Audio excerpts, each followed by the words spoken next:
Blog Talk Radio. Bring in, as promised, Academy Award-winning documentary filmmaker Michael Moore. Michael, good evening. Good evening, Keith. Ladies and gentlemen, here is Rachel Maddow. Good evening, Rachel. Good evening, Keith. There's been a spike in the desire to own guns in Connecticut. Statewide, over 90,000 guns have been authorized for sale. You know how I feel about it.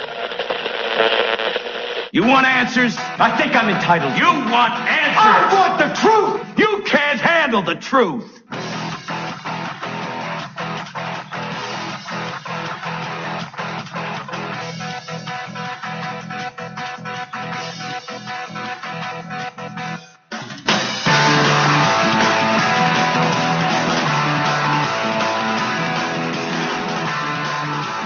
Good evening, my fellow patriots and Americans. It is Friday, November 15th. November 15th. I laugh because, you know, sometimes we do these things called air checks during the day. It's not because I'm narcissistic. It's because we want to provide you the best show possible. So we review. We go over the day and we kind of review what we did and we kind of listen to the audio quality. And I'll have to tell you, I do apologize yesterday. There was a lot of clicking going on. We actually had a bad wire, so we replaced that wire. Hopefully things are a lot better. Don't have the annoying clicking. And the other thing, too, is I also noticed I got the dates wrong yesterday. I don't know. You know, I'm surprised. Everybody that I talked to during the day, I think you guys are just being gracious. Very gracious. The fact that you didn't call me on that. No one noticed. Or you did notice, and you just didn't call me on it. So, we got to, you know, this is our weekly wrap-up Friday. It's kind of a free-form Friday. We'll take your calls, answer your questions, talk about the news, kind of wrap up everything that we did during the week as we go into the weekend, spend that time with our family. We do have some news. We got a lot of news. Got a lot of things we still got to cover. So this is your show. If there's something you'd like to talk about, give us a call at 1-800-580-4870. Once again, I was told that line is fixed. It's working. We'll see. We'll see. As I spent time on the phone with the provider. You know, I don't want to tell you who the provider is just yet. Because to be honest with you, I'm not happy. But you know, we'll give them an opportunity. We'll give them a chance. You know, we are about opportunity, chance here at the Midnight Patriot. It's not all about get it right the first time. We all make mistakes. I understand that.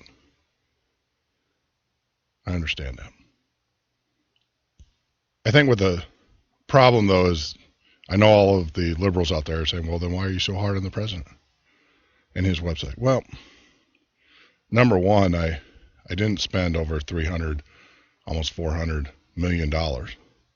And now the true number, is $4.4 billion. That came out today. We'll talk about that. After we get back from the break. But, you know, we'll give them another chance. So if you want to give us a call at 1-800-580-4870. You can also call on the normal line at 347-205-9899. And you can always reach us on Skype. Skype name is The Midnight Patriot. So we got a lot of news. We'll cover, kind of see how what tonight takes us. You know, we'll wrap up, finish up some of the conversations that we didn't get to finish during the week, and take your calls. But you can join us on the web at www.themidnightpatriot.com. That is www.themidnightpatriot.com. We'll be back after the break.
and the twilight lies gleaming, whose broad stripes and bright stars through the perilous fight. Oh, the ramparts we watched were so gallantly streaming, and the rockets trembling, the bombs bursting in air, gave proof through the night that our flag was still there. Oh, Satan's that star-spangled banner, yeah, wave for the land under the brave, in the home of the brave.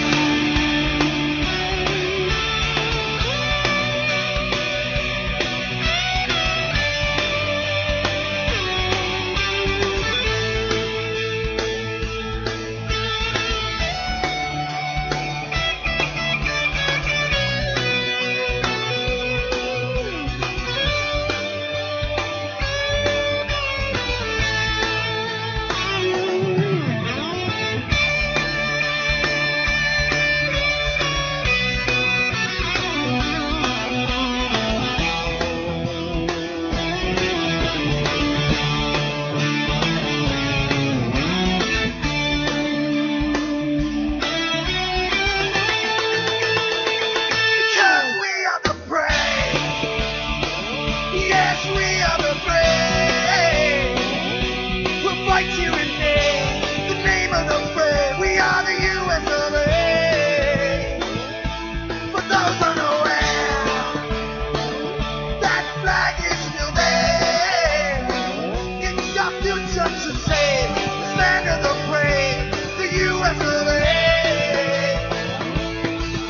Oh, Satan's that star-spangled banner, yeah, wave for the land of the brave, in the home of the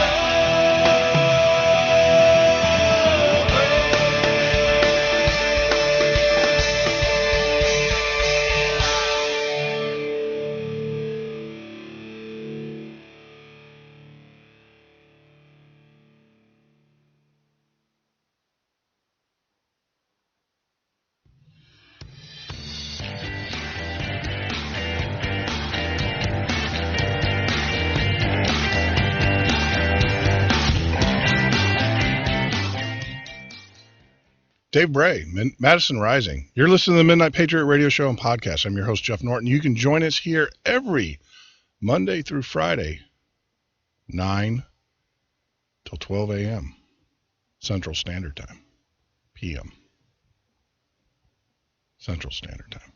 You know, there's some talk, we as you guys know, as our normal listeners know, we're growing. We're adding about 200 new listeners a week.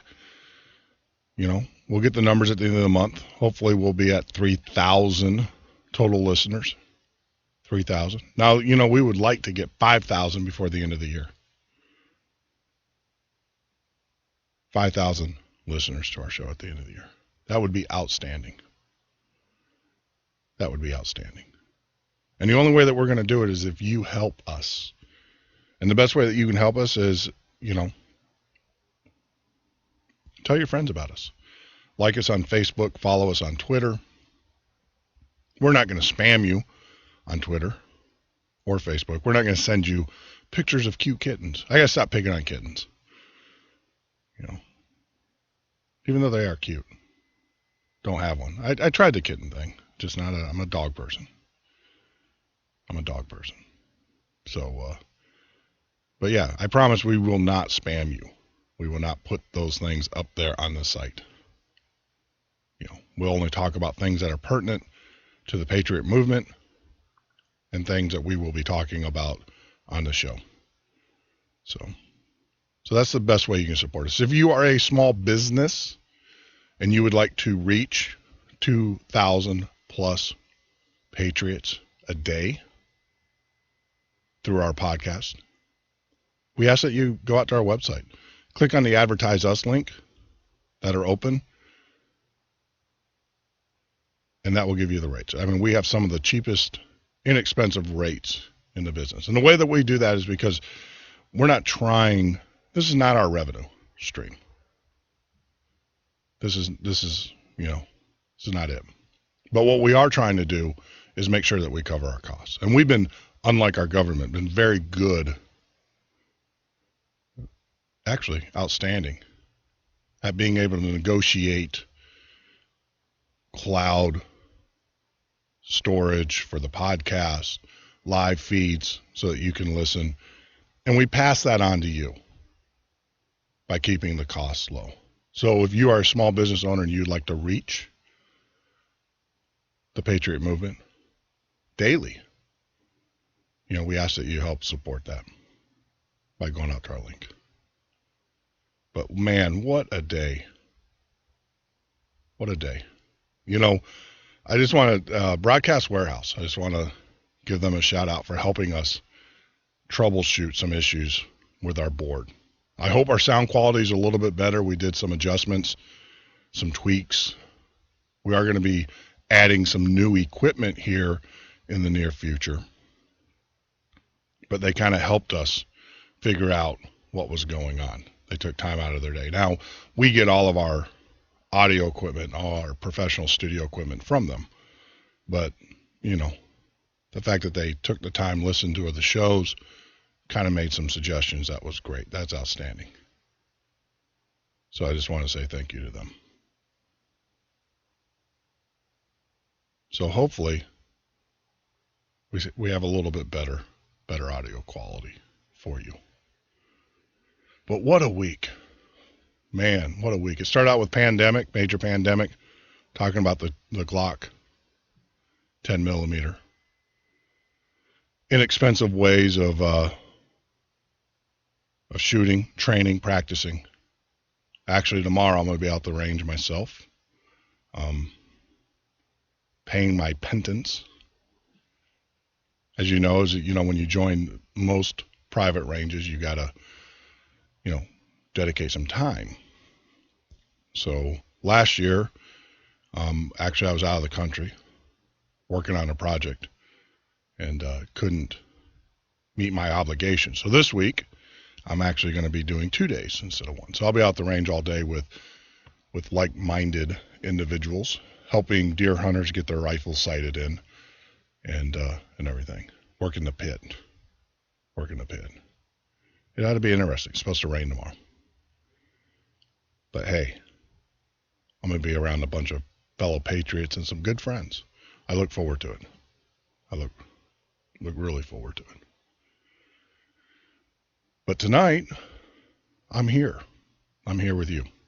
And if you would like to join us, give us a call at 1-800-580-4870. I tested the line. It actually works.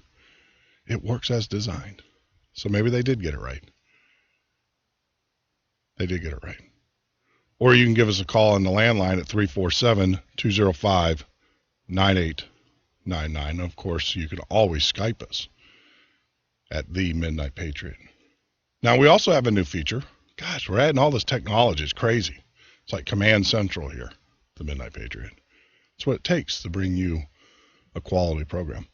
We now have the capability of monitoring our chat window on Facebook.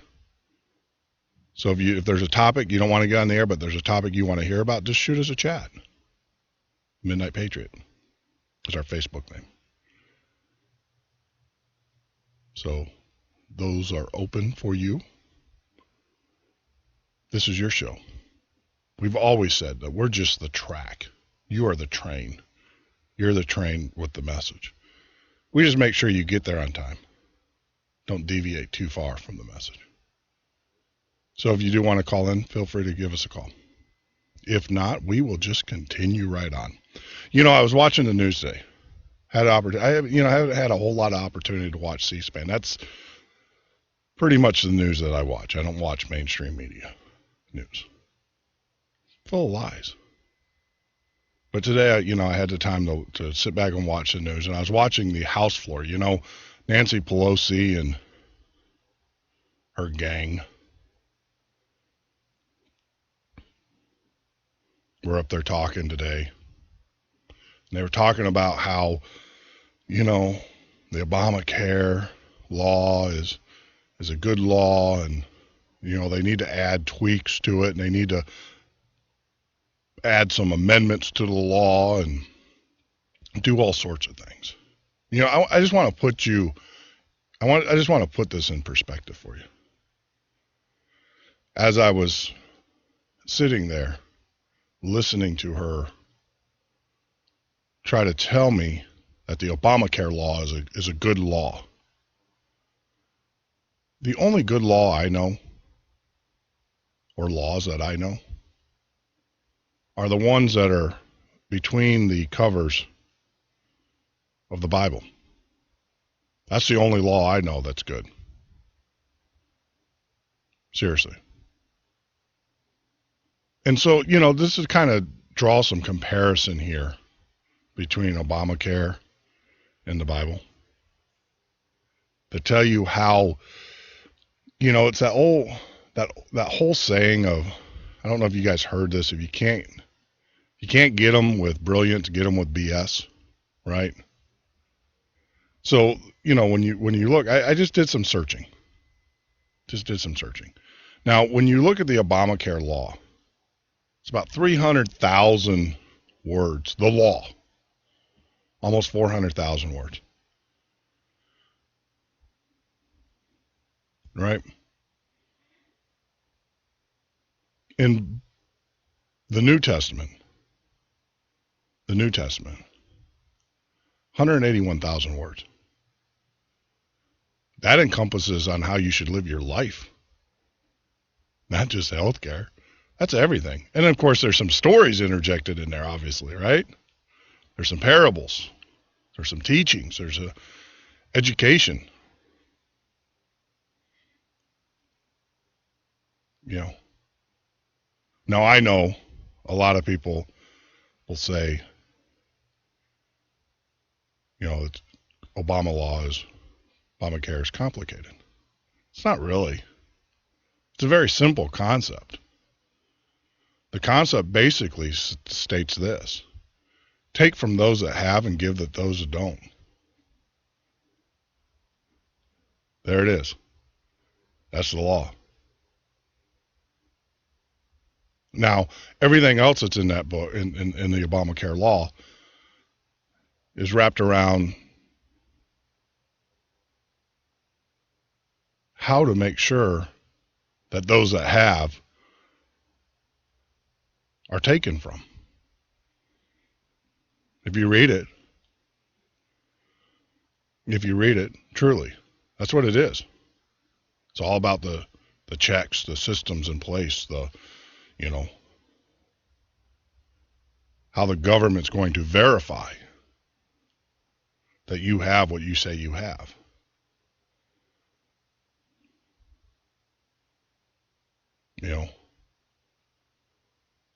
It's really, if you read it, it's written in that slant. Or that's the way I read it. It's not written in, there's no words that say, well, those that can't afford Obamacare, we are going to do this to make sure that they can afford Obamacare. Nothing in there like that. It's all about making sure that the people that sign up for Obamacare, which is everybody, because you got to remember that at the end of the day, there's going to be no other type of insurance because everything else has been outlawed. That's what the push is today. They were talking about that. There is a bill in the House in which it will allow insurance companies to continue to offer the insurance that they were offering prior to Obamacare. Now, obviously, the insurance companies are, whoa. Don't throw this on us. This is your debacle. You came in here and told us that we had to gut these insurance policies, right? And let me kind of explain to you, the difference between insurance policies then and the insurance policies now. And I'll use a personal example. I'm self-insured, or would be if I wasn't through my employer, right? Now I'm self-employed, self-insured. Now, before Obamacare, I would go out to the market, Blue Cross Blue Shield or United in our area, and I would look at policies. And I would say, all right, I don't need maternity. I'm getting pregnant. I don't need mental health.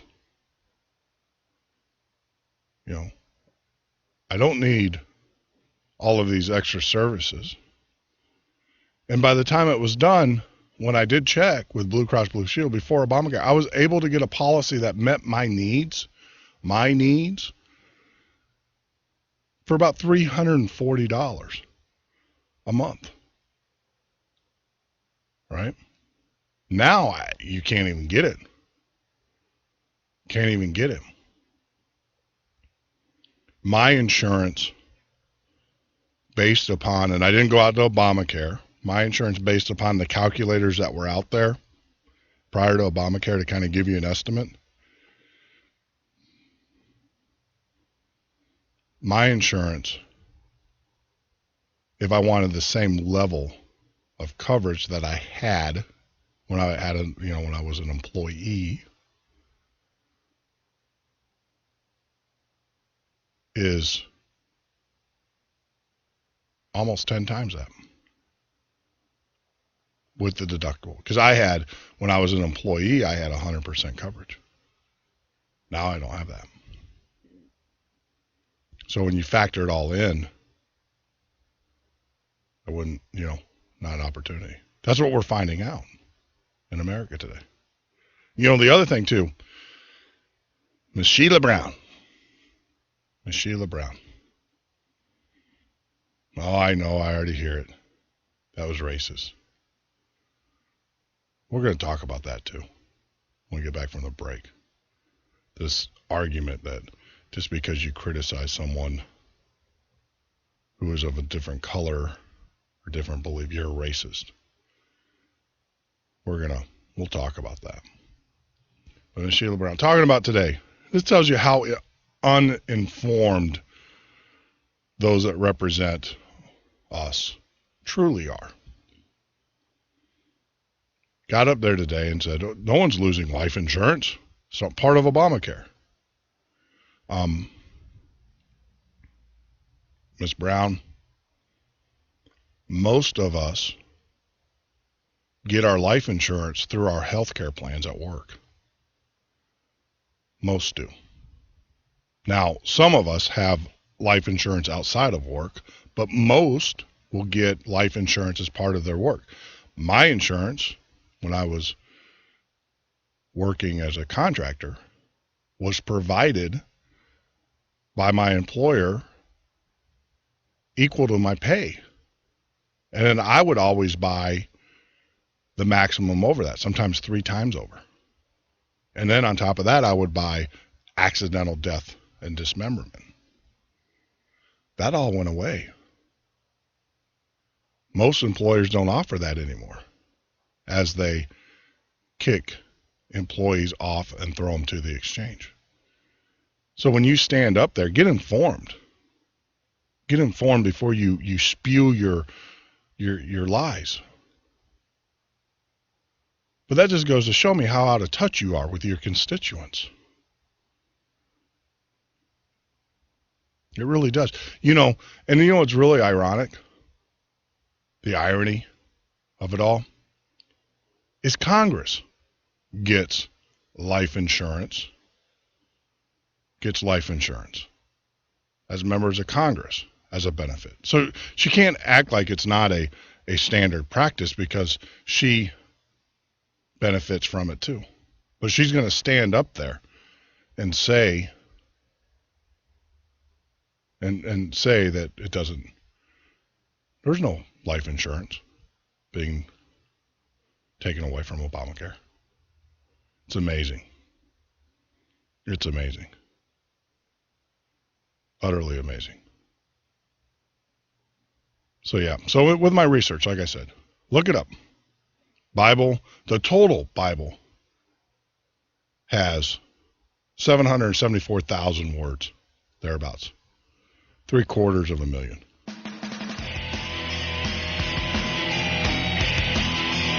You're listening to the Midnight Patriot radio show and podcast. I'm your host, Jeff Norton. You can join us on the web at www.themidnightpatriot.com. Give us a call, 1-800-580-4870. When we get back from the break, we're going to, continue the conversation about, the comparison of the Obamacare law and the Holy Bible. Just physical comparisons. It's amazing. It's amazing. And Nancy Pelosi's trying to tell us today that they need to do more. They need to do more. You're listening to the Midnight Patriot radio show. I am your host, Jeff Norton. Join us on the web at www.themidnightpatriot.com.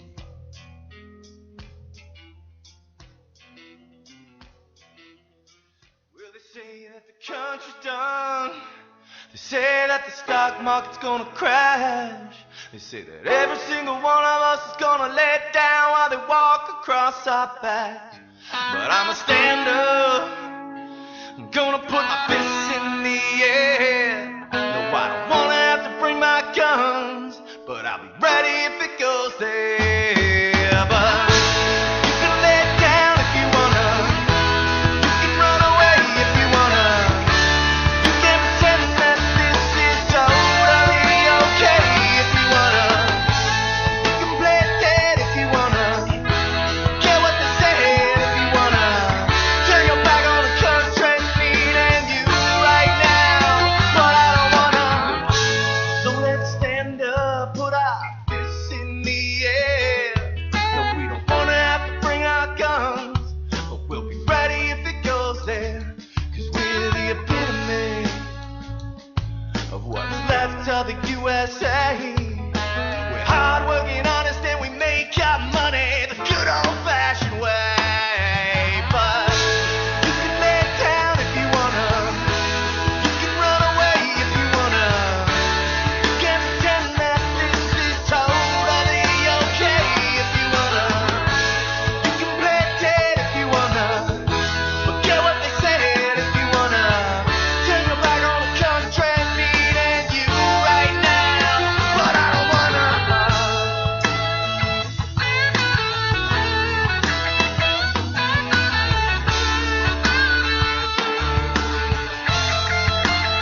No, I don't wanna.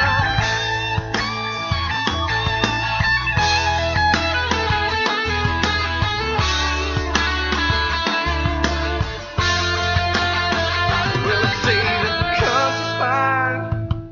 With a little hard work and prayer, we can get her back on her feet.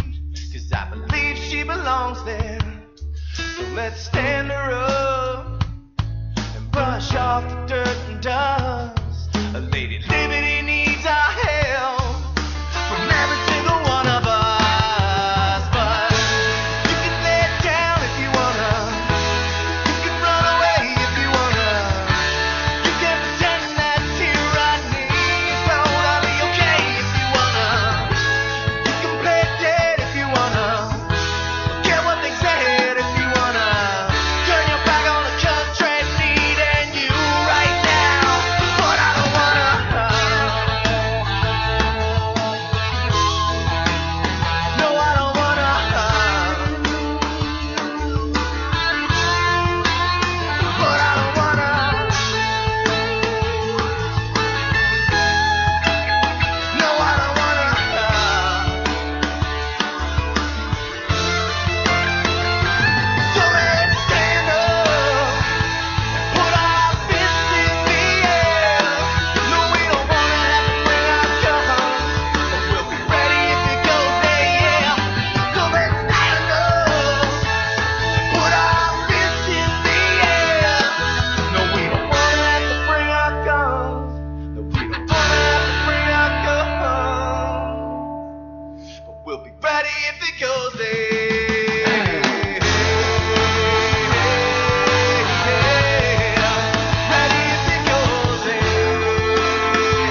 but controls spending. A government that no longer works for the people. Had enough? Then vote for Stone Anthony for president. Replace politicians with a citizen statesman. www.stoneanthony2016.com. America, welcome home the brave. The brave men and women who serve their country are coming home. Home to their cities and towns. Home to their mountains and valleys. Home to their families and friends. Home to America. Some of these warriors are coming home with wounds you can see, and some with wounds you can't see, like post-traumatic stress disorder. Wounded Warrior Project was created to provide the support these wounded veterans need to ensure their return to America is well-adjusted and successful. But we need your help to ensure that our mission is a success. Help us honor and empower these wounded warriors. Contact us at findwwp.org. America, welcome home the brave.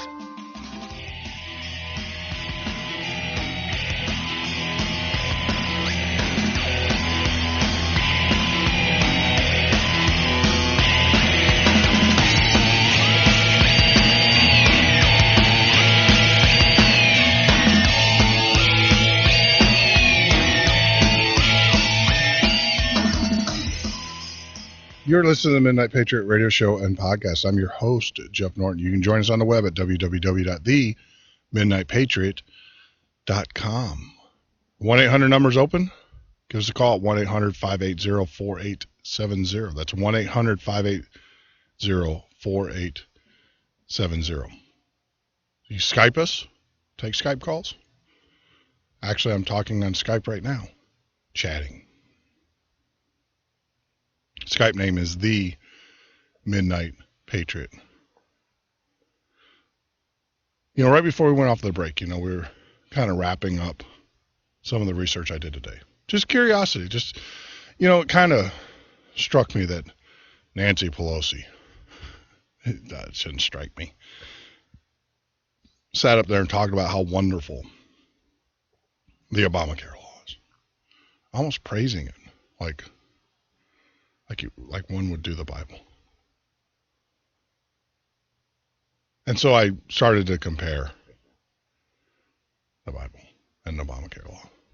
So, kind of want to give you a little knowledge here. Like I said earlier, the New Testament has about 182,000 words. The Obamacare law, over close to 400,000 words. The law. Just talk about healthcare.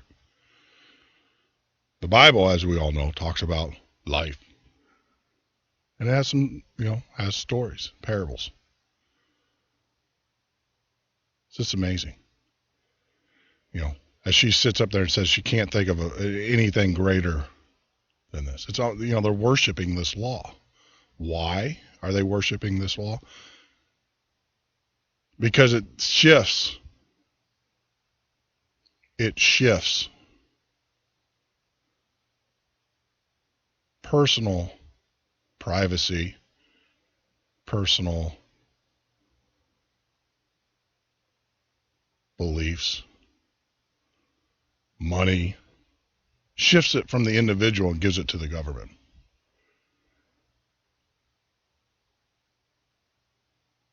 It is antithetical to the teachings of the Bible.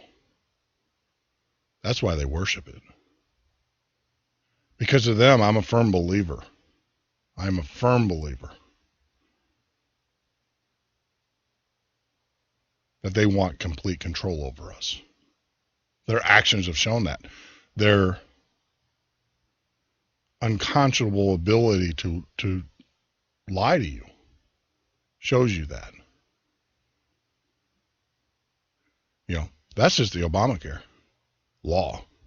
The actual regulations that go along with it are well over 11 million words.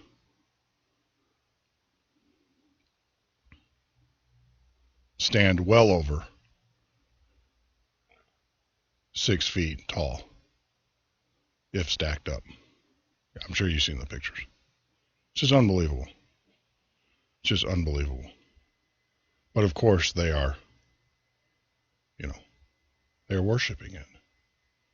They think it's a great thing. Of course they do.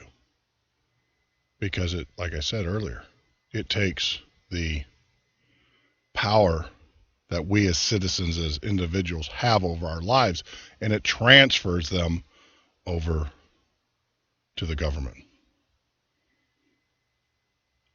To the government. Now,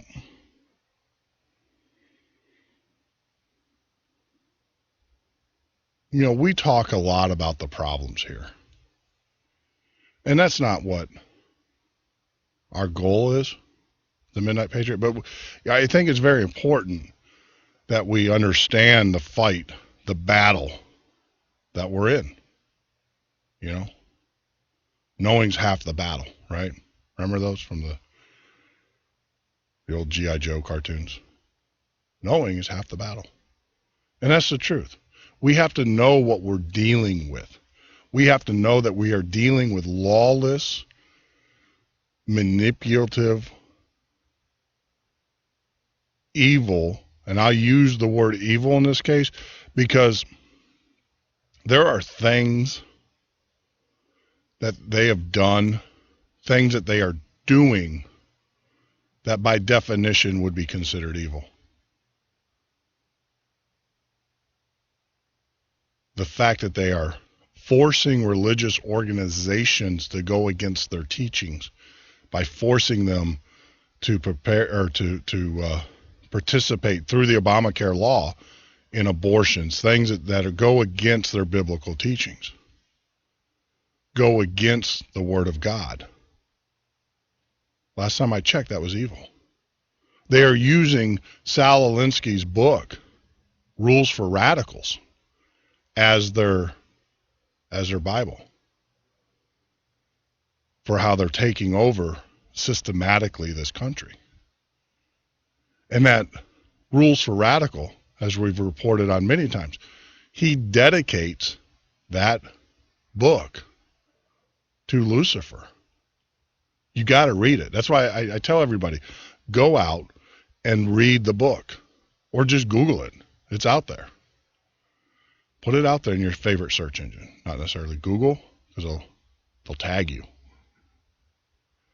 They'll tag you. So put it into, one of your favorite search engines. Don't take my word for it. But, like I said, we sit here on many occasions and we talk about the problem because it's very important that we understand the situation, the dire situation that we're in. And you got to understand what our enemies or what those enemies against patriotism are doing. So you can counter that. You can educate yourselves. You can put on the glasses of truth and see the lies that are all around you. Remember that movie with Roddy Piper? I want to say it was they, in which he put on glasses and realized most people were aliens. So what we do is we expose their fraud and we expose their evil doings so that you can see it.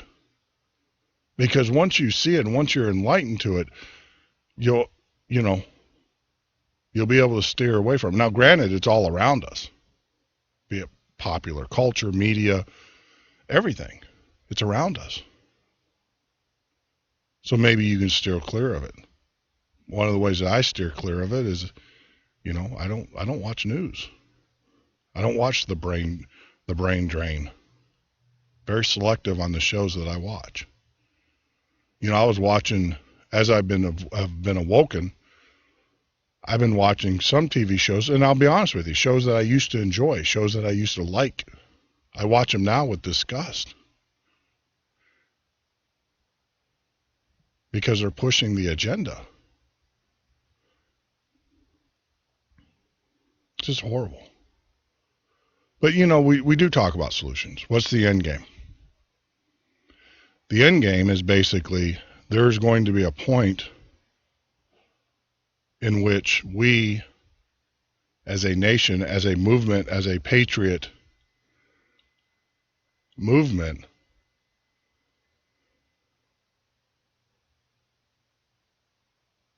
need to step up. The solution is simple. We need to rise up as a mass. See, the thing is that they'll pick us off one by one. And you saw that this weekend, or not this weekend, but weekends ago during the when the vets descended upon the national monuments. Now, if you were one individual or two individuals or maybe three individuals and you did that, you would be on the business end of a nightstick and handcuffed. But as a mass, as a sea of patriotic humanity, you know, they can't stop you. They can't stop you. Now, this fear that they keep on putting out there, and a part of it is fear that the government does, prepare for martial law, keep you in fear. Keep you in fear. Because when you're in fear, you tend not to react, right? Or when you react irrationally, and then they have the upper hand. See, we talked about this on last night's show with Prepper Recon. I don't know if you guys listened to it. I know 2,000 of you did. But the new listeners, you need to listen to it. One of the things that Prepper Recon pointed out, and I think he's absolutely correct, and we need to extend that when we were talking about should I stay or should I go? That's kind of the segment. Should I shelter in place or when should I leave? But one of the things that he pulled out of that conversation, or I pulled out of that conversation, is you need to have a plan. And the plan needs to be made up prior to the event. Like, all right, if there's a nuclear event, we're going to stay.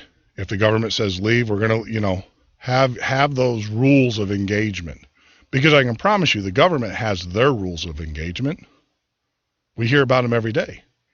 We hear about them talking about the Christians and how they're a threat more so than the Muslims. We reported on that in the show. In military trainings and literature that's going out there now, they're telling soldiers not to participate or contribute to freedom-like organizations. So, you know, they have their game plan. The reason why they have their game plan, or the reason why they did that, is so when it does get to the point in which it hits the fan, they're already planned, they have their plans in motion. And it's not an emotional, it's a methodical takeover. So, you know, I'm telling you, what's our solution? What's our end game? Our end game should be the return of this great nation back to what our forefathers created. You know, where every man is responsible for themselves, their family, their community, and they answer to their God. That's the end solution. That's the end game. That's the end game that we should have, right? Or that's the end game that I want. Now, yours might be different, and if it is, feel free to join us. Let me know what your end game is in all of this. You know, I'd like to unhook the murderous, tyrannical New World Order, Agenda 21 people from our society. I would like to remove their influence upon our politicians, our school children, right? Common Core. I would like to return this nation back to a nation in which people are responsible for their own actions. And the government is beholden to the people. It's not like that anymore. No more. So that's the end game. And that's what we're trying to teach here. How do you become self-efficient outside of the government? You prepare. You know, you have a plan. You have the ability. If you can't grow food, you store food. Don't look at the government to feed you. Don't look at the government to clothe you. And definitely don't look at the government to protect you, because they'll be the first ones that put their boots on your neck and put the guns to your head. That's the end game. That's the end game. And when it's a classic micro macro way of society. If you take care of yourself, you take care of your family, then those units come together and make a community, and those communities come together and they make a government.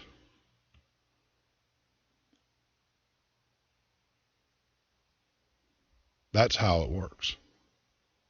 And that's how it should return to. Now,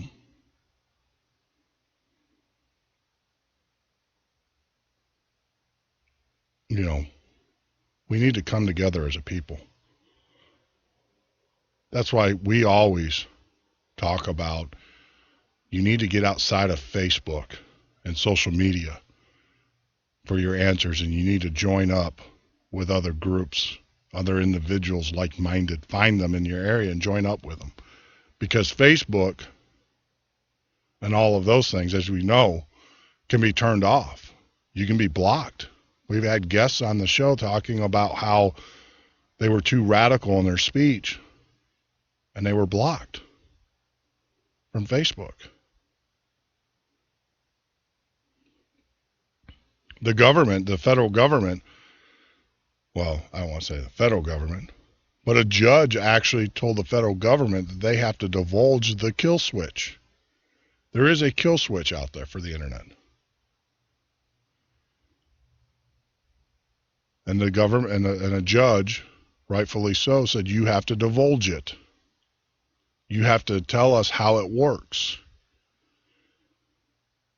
Because you got to remember, the internet is not a regulated commodity. The internet was created by an individual who doesn't even live in this country, mind you. He might visit, but he's not even from here. And when he created it, he intentionally made it free and open to all peoples. He didn't put a tax on it. Can you imagine a Google or Microsoft owning the internet? Now they own it now by proxy. But can you imagine if they were the inventors of it?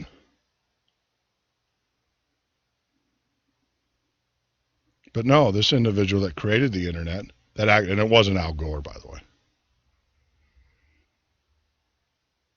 The gentleman that actually created the internet intentionally made it open and said that no one should infringe, no government, no individual, no one. It is a tool to be used by all. But now our government, or governments, feel that they can control it. They listen to what you say. They listen to the speech. And in some cases, they censor. The number one growing industry within our government is cybercrime. Cyber terrorism. Now, they'll call it whatever they want to call it to make it sound like, oh, they're there to protect us. But you know, there are more incidences of the government, of government-ran agencies shutting down websites than hackers. Now, what's funny is the government gets all up in arms when a group such as Anonymous turns the tides on them. And thank God that there are organizations, and the bright and the smartest of this country, of this world, don't work for the government. They would never work. You know, I used to go to the DEF CON meetings. These are meetings in which hackers, computer programmers, would get together, and they would talk about, and they would give demonstrations. I mean, I remember one that we were at that they demonstrated how to hack a cell phone right there on stage. It was amazing. It was amazing. But the government's there recruiting, the CIA, the NSA, DOD. They're there to recruit.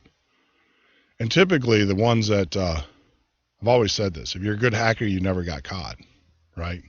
Unfortunately, some great hackers get caught, but the really good ones never get caught.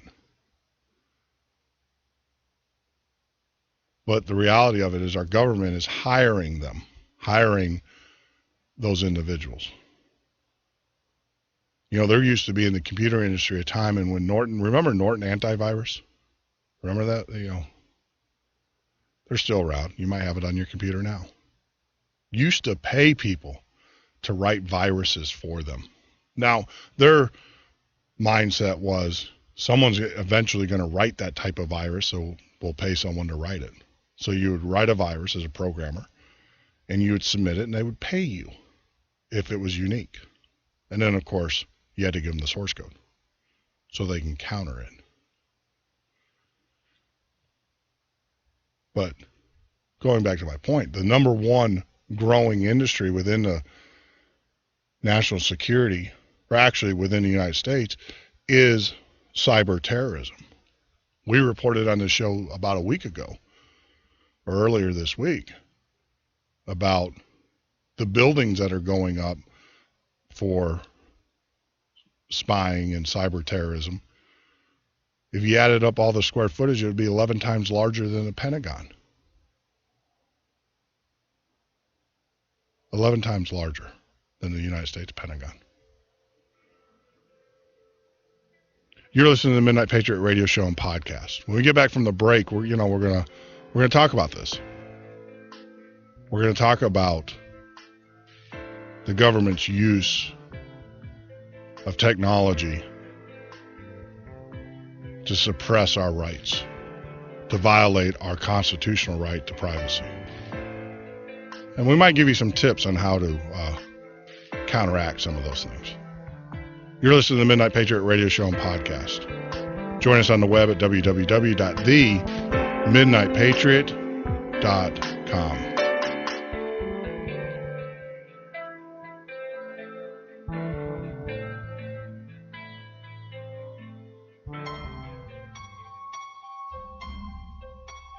Out of control spending, a government that no longer works for the people.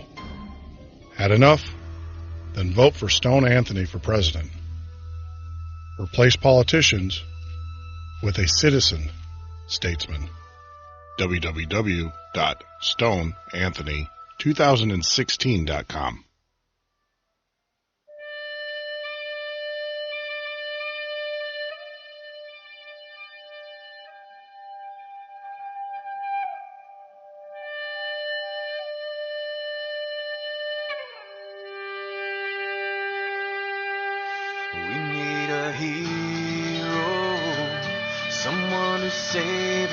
Ourselves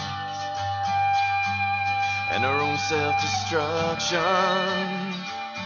God only knows we need help. Looking for a hero, someone who cares about the future, not about themselves, but about the idea of America. We need a hero, someone who shows the way. We need a hero who speaks for the people and what we have to say. We still believe this land of the free is still America.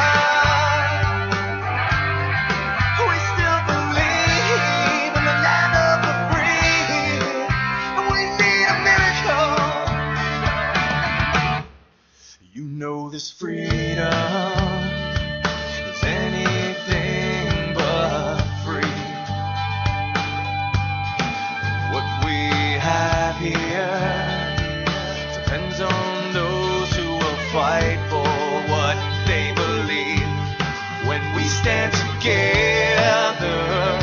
There's nothing that we can achieve. This nation of people standing as one in the name of liberty.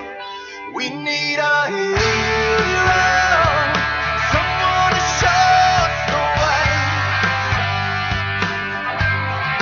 We need a hero who speaks for the people and what we have to say. We still believe this land of the free is still America. We still believe in the land of the free, and we need a miracle. We need a miracle. We need a miracle.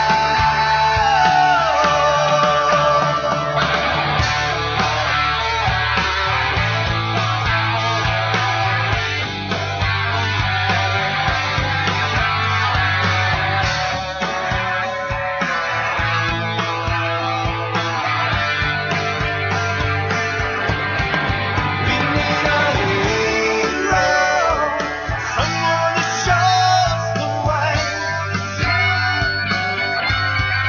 We need a hero who speaks for the people and what we have to say. We need a hero today. We need a hero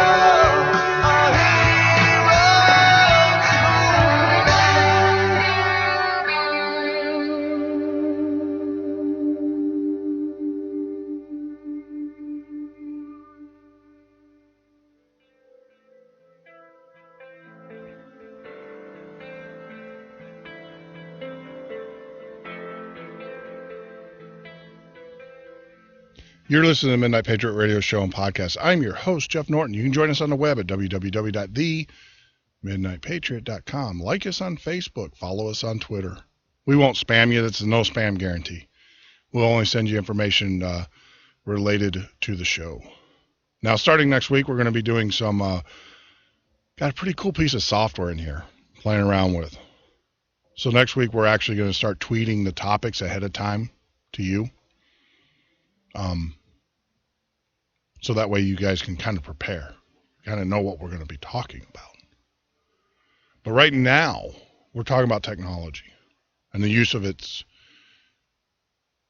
and the use of the internet against individuals. And how that was not the intention of the father of the internet. And that's not Al Gore. That's not Al Gore. Now, we did a show about 2 weeks ago, and I'm going to kind of redo that because I think it's important. I think it's important. You know, the thing about them following you on your cell phones, I know everybody's got cell phones. You know, we're hearing about in Seattle and different communities across this great nation in which they're putting little white boxes. I don't know if you guys have seen them. I've seen pictures of them. If you're out there and you see the white boxes, take a picture of it, send it to us. But before, what they would have to do is that the government would have to be hooked into the cellular phone company's system to be able to track you. Well, they completely eliminated that now. They're putting these white boxes on telephone poles throughout the nation. And because, obviously, the control grid of Obamacare, people are putting that information in. So the governments can now track you without having to go through the cell phone and without having a warrant. Because now they know that the cell phone companies are now pushing back. So how do you avoid that? I'm going to teach you a little spycraft here. This is what you need to do. You need to go down to a Walmart, gas station, or wherever, and get yourself one of those debit cards. You know what I'm talking about? Now, I told you last night on the show, everybody should have a debit card outside of your bank account. to do all of your online transactions. Most of them you can transfer money back and forth. But that way your bank account is never, and it's, you can get these cards now free. You can get them at a gas station. If you really want to slip it up as you're traveling, because typically you get a card and it works then and there, and then you fill out information and you send it to them and they'll send you one with their card. Well, you don't ever fill out the information. You get the card and you use it for what you want to use it for, and then when you're done, you burn it, you shred it, you get rid of it. And you load it up with cash. Don't take your credit card and tie it to it, right? So you can do that at most convenience stores and most gas stations. Then you go to a Walmart or a Kmart or one of those box stores. And you use that and you buy yourself what we would typically call a burner phone, right? And you pay for it with the card that you just picked up at the gas station or wherever you got. Right? Now, this is the trick. You have to subscribe to a service like One Box or not Vonage, but One Box or, there's a lot out there. You can Google them. Call forwarding services. Now, they do charge you if you want to have a 1-800 number, but you can get a monthly service for, $9, $10. And then that's the number you give out to people. And then what you do is inside there you have the call forwarded from that service to your now new burner phone. Now that number always stays the same, not this burner phone, but the number that you signed up for. With a service like One Box. Comes with voicemail, everything. And then you can, whenever you want to, you can ditch your cell phone. Get a new one. Get a new one. You can even take it one step further, and it's kind of funny, but you can get a group of you. That's why we always stress to you as individuals. You got to have a group. Got to get in with a group. So if you really want to confuse them, you get a group of you and you do it, and then you hand each other the cell phones. And you change the numbers. Now, some will say it's paranoid. Some will. Some will say it's tradecraft. That's how you do it. And you make sure the phone that you get, obviously you're not going to go out and buy a smartphone knowing that you're going to throw it away. You get the old, cheap, reliable flip phones. The ones that are phones, not computers. So that's my tip, my tech tip for today. We talked about that on the show. But going back to the ever-evasiveness of this government,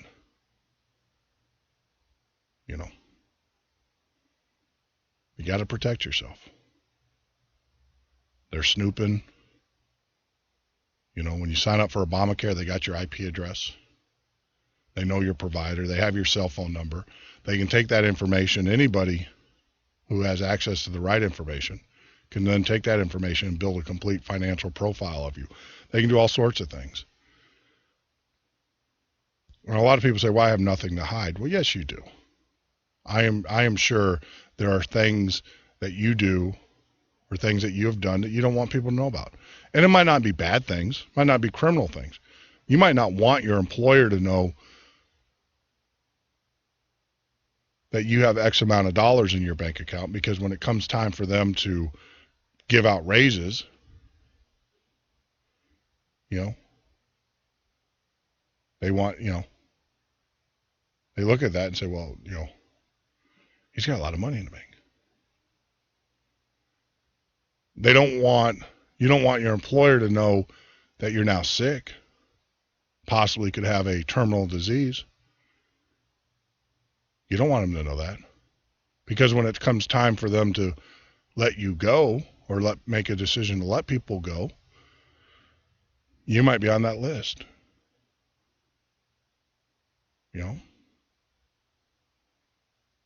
And it happens. It happens all the time. That's why they, enacted laws to, to keep you from, or employers from doing it. Because employers will do that. Their business is to make money. That's their job. That's their job. So everybody has information that they want to hold or that they want to keep. And the government knows that. That's why they're building these, they call them cyber crime centers. No, they're building these centers in which they can snoop and find out every facet of your life. And then when you want to run for political office against them and they consider you the opposition, they get information on you and they use it against you during the campaign. That's not paranoia, that's fact. We have the emails going from the IRS over to the Obama administration during the last campaign with Romney, Governor Mitt Romney.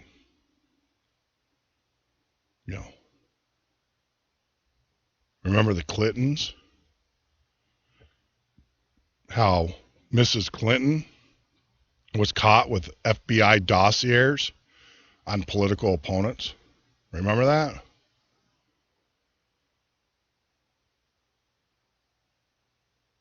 Government. This government is lawless. And it was only a matter of time. It was only President yesterday. Gotta laugh. Because you're going to cry if you don't. This president sat there yesterday and actually showed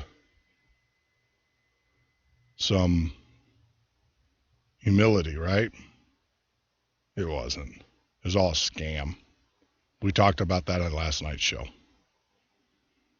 And it was only a matter of time. This is what kills me. It's only a matter of time before the truth comes out. I just didn't expect it to come out within like 16 hours. Didn't even make it a full news cycle. Bill was proposed today in the House that allows insurance companies to continue operating the way that they were operating prior to Obamacare until they can get the Obamacare mess figured out and people enrolled. That's what was proposed today. The President of the United States, through his office, basically said he will veto any such bill. So it didn't even take. Here he is basically saying that we screwed up and we'll fix it. And, you would think that fixing it would be reset it. Fixing it for me would be eliminate it, but reset it, give us some more time. Give the American people more time, reset the system. But the government, the President of the United States said absolutely not. Now, what was the liberal Democrats' answer to fixing it? Adding more regulations. I watched Nancy Pelosi. I could not believe it. She was actually wanting to add more regulations to the Obamacare law. That noose is getting tighter. Can you feel yourself getting suffocated? Unbelievable. Unbelievable. Well, we have good news. We actually have a copy of the Eric Holder indictment. We'll talk about that. But before we do that, I just wanted to say we have a new sponsor here at the Midnight Patriot. Mountain View Off-Grid Living. I talked to Sue. It's almost like we've known each other for a while. I mean, we talk to each other, all the time. Great person. Call them. They're at Mountain View Off-Grid Living. You can go to www.themidnightpatriot.com, and there's a link, obviously, to their webpage off of ours. But give them a call. They're there during normal business hours. Sue has got over 30 plus years of prepping experience. As she said, I'll use her own words. If there's a mistake to be made, she has made it. So she can help you avoid making those mistakes. We do a show here every Thursday night with Prepper Recon. great news, tips, and advice. But the thing is that, Prepper, he's got a real life. Mark's got a real life. So he can't be there to answer your questions. Sue's there for you. So go out to the web at mountainviewoffgridliving.com. Look at their products and services. I can tell you there's a couple things that I know I want. And, the Kimberly stove is outstanding. Been doing some research on it. It's a must-have. It's a must-have, especially if you want to be mobile. If you want to have heat during a time of outage. I live up here in the great state of Wisconsin. We lose our power maybe 2-3 times a year because of snowstorms. We had an incredible snowstorm about 2 years ago in which it was about 3 days before we can get dug out. So go out to their website, look at what they have. They're running a Christmas special early to help you. They are putting together a bug out bag, but take a look. Take a look at their products and services. I can tell you their prices are comparable to anybody out there. They don't pay us. I want a full disclosure. They pay for the advertising, which is the same rate that you would pay. Nothing special. If you go out to our website, you click on the advertise here, you'll see what the advertising rates are. That includes advertising on the podcast. So they don't, not paying anything too crazy. No kickbacks, I guess is what I wanted to stress. But that's Mountain View Off-Grid Living is their website. So before that, we were talking about Eric Holder's. We actually have the copy of Eric Holder's impeachment, articles of impeachment. Now you can get it on the web if you go out, if you just Google it. But you have to read it. I would say print it up too, because there are reports that it's being taken down as quick as it goes up. The cyber terrorism group. The Control.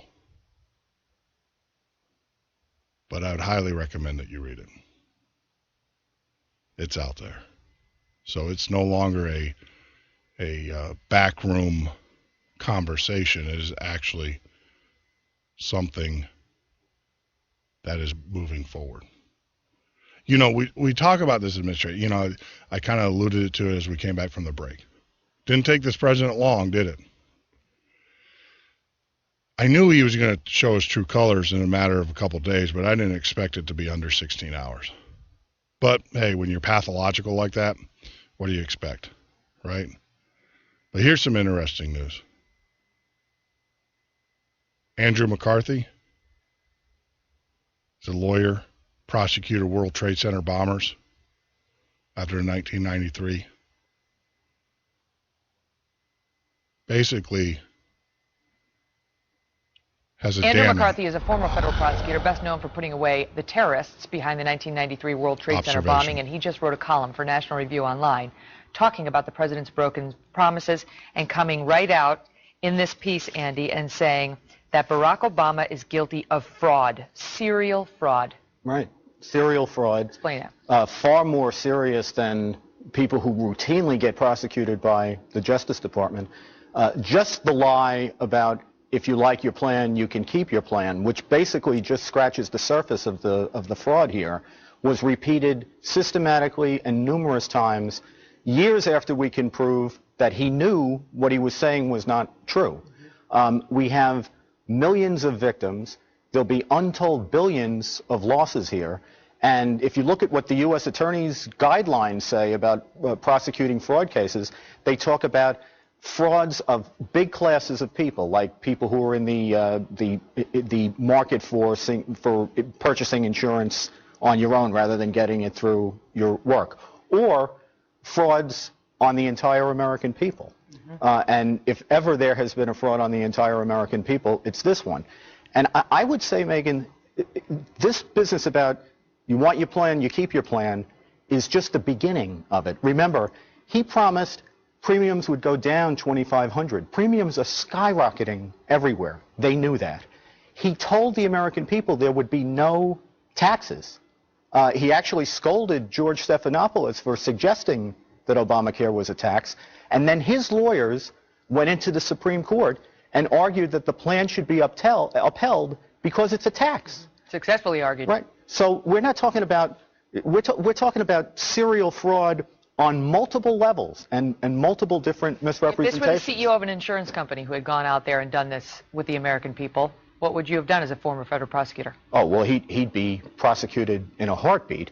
And the Justice Department prosecutes for, frauds that are a lot more oblique than this one is. I mean, this one is a pretty in-your-face, almost crude fraud if you think about the misrepresentations. Because you can prosecute somebody for a material misstatement. You can also prosecute them for a material omission. So if there was something he should have disclosed but didn't.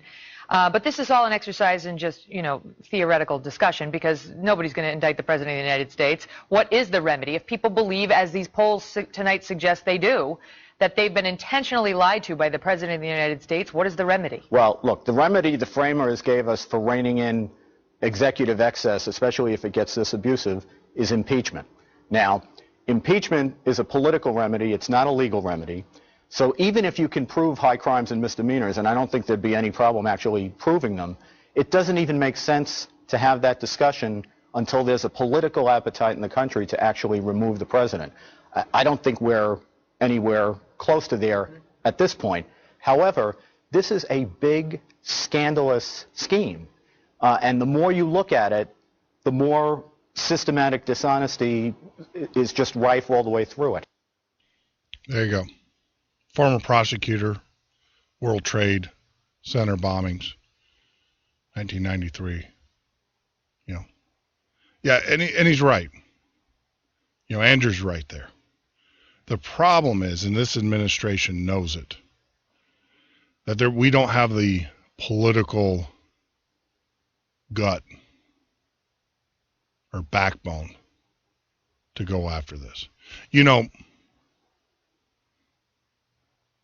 I find it amazing. This president just continually shows the American people his intent. And yet we continually allow it. That's why I say to you, no more. That's why we said last night on the last night's show, no more. We need to take the fight to them. Yesterday, you didn't see an act of contrition by the president. You saw a desperate man protecting himself. He knows that we are a forgiving nation. And he knows that if he got up there and said, "Oh, I'm sorry, I accept full responsibility," that most of America would believe him. So he said he's sorry. But it's not a true act of contrition when you go back a day later and you go back to the same level of dishonesty that you were doing prior to. We all make mistakes. No one's perfect. He without sin cast first stone, right? But the problem is he can do. I had a good friend tell me that today. So, you learn from your mistakes. You move on. Is when you continually make the same mistakes, you got problems. This president continually makes the same mistakes. Continually. But America keeps allowing him. Not here at the Midnight Patriot. We're going to call him on it every chance we get. We're going to keep driving that message home. Continually driving that message home. Because America needs to realize you're not dealing with just a politician here. You are dealing with an individual who fundamentally wants to change the way that this country operates, who wants to remove the Constitution and replace it with a socialistic or communistic doctrine. We talk about that. So you're listening to the Midnight Patriot radio show and podcast.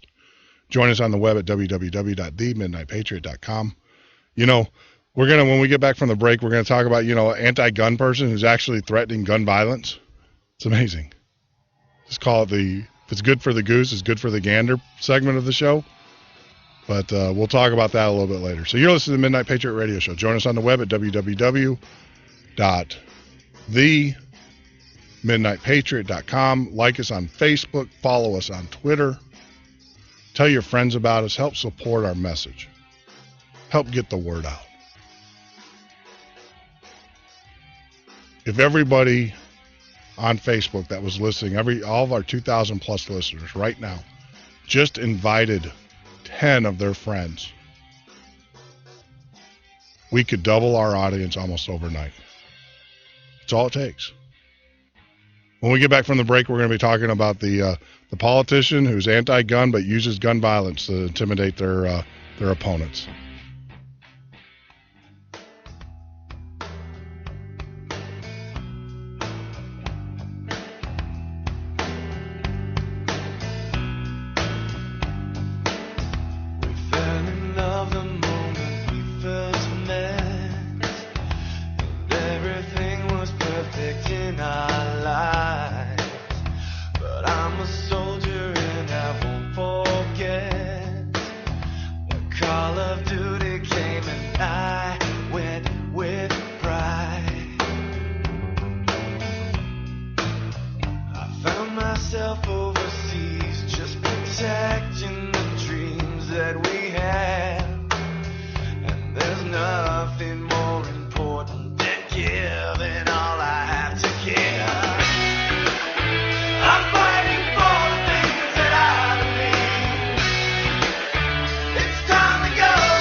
One more chance.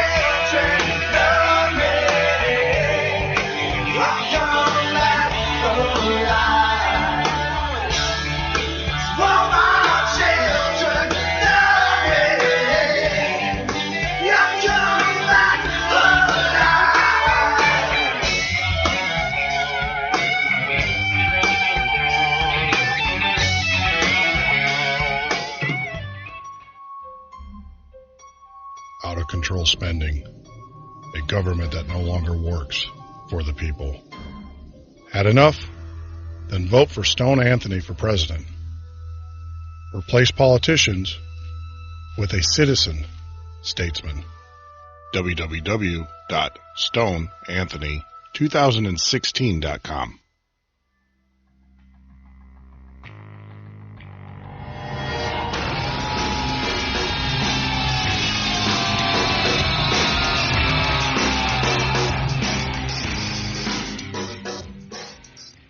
You're listening to the Midnight Patriot radio show and podcast. I'm your host, Jeff Norton. It is Friday, the 15th November.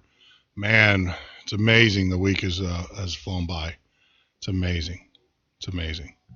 But you can join us on the web at www.themidnightpatriot.com. That is www.themidnightpatriot.com. Or you can join us every Monday through Friday from 9 p.m. till 12 a.m. Central Standard Time. Now, tonight, usually Fridays we do an abbreviated show.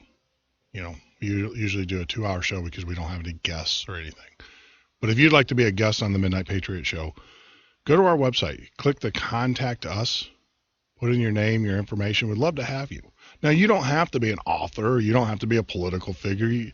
This show is actually geared towards you, the citizen, you, the individual. So if there's something you'd like to talk about, feel free. Give us a call. If you'd like to be on the show a little bit longer, you have a topic that you want to talk about, you can join us. You can join us. Just let us know. We'll get you on the books. So, with all the music that we play here, I get a lot of questions. We had Dave Bray of Madison Rising that was on the show earlier this week, Wednesday. They are the exclusive music provider for the Midnight Patriot radio show and podcast. We play all the music that we play here except for the little instrumentals are from Madison Rising. Go out to their website at I do it so many times, it's getting late. At madisonrising.com is their website. That song was Walking Through the Door. Walking Through the Door. And of course the Star Spangled Banner, which they're going to be playing this weekend at NASCAR on the Coca-Cola stage. So if you're out, if you're a NASCAR fan, you're going to be down in Homestead for the race. You can actually watch them at the Coca-Cola Pavilion. They're going to be playing their music. They play a lot of music. Go out to the web. They have a CD. They actually just came out with another CD. And it's just incredible.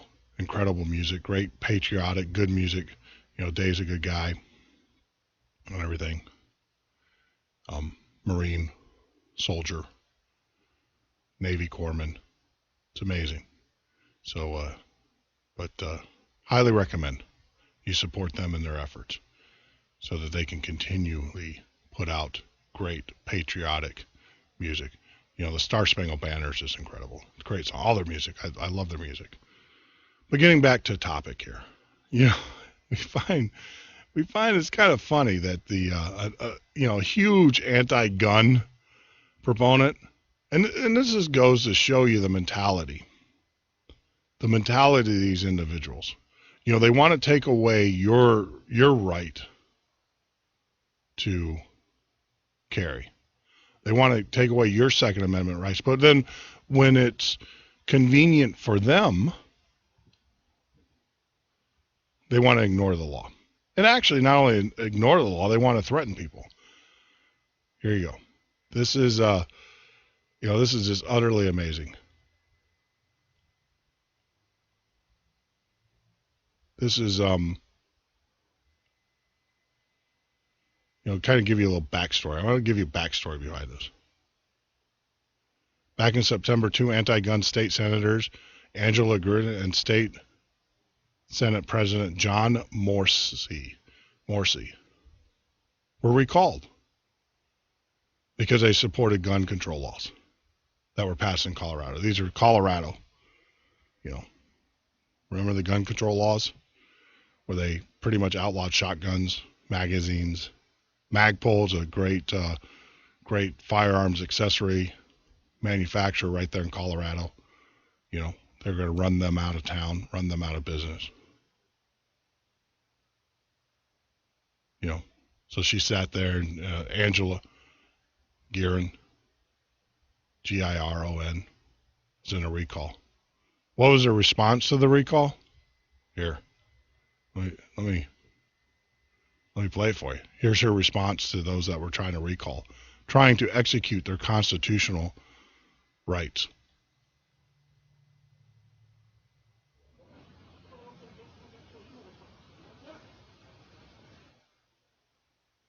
Did you hear that?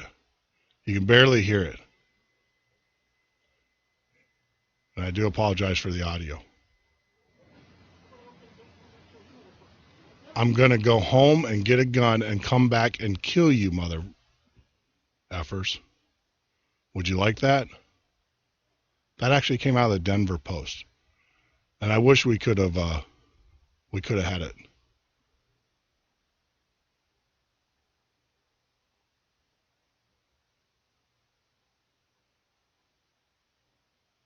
You know, it's amazing. See, and they'll stand up there and they'll talk about gun crime.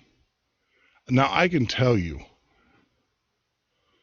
in the whole history of my being, I have never, ever threatened a person with a gun. Even threatened to shoot with it, ever. This guy does it out in public, to the point where the Denver Post actually recorded it. Go out there and Google it. You got to see it. I do apologize for the audio quality. I thought it would be a little bit better, but it wasn't on the article. This is unbelievable. Unbelievable. And that's why we got to get, that's why it's so important. The reason why the federal government gets away with a lot of things it gets away, because the local governments have the same mentality. Your local school boards, your local municipalities,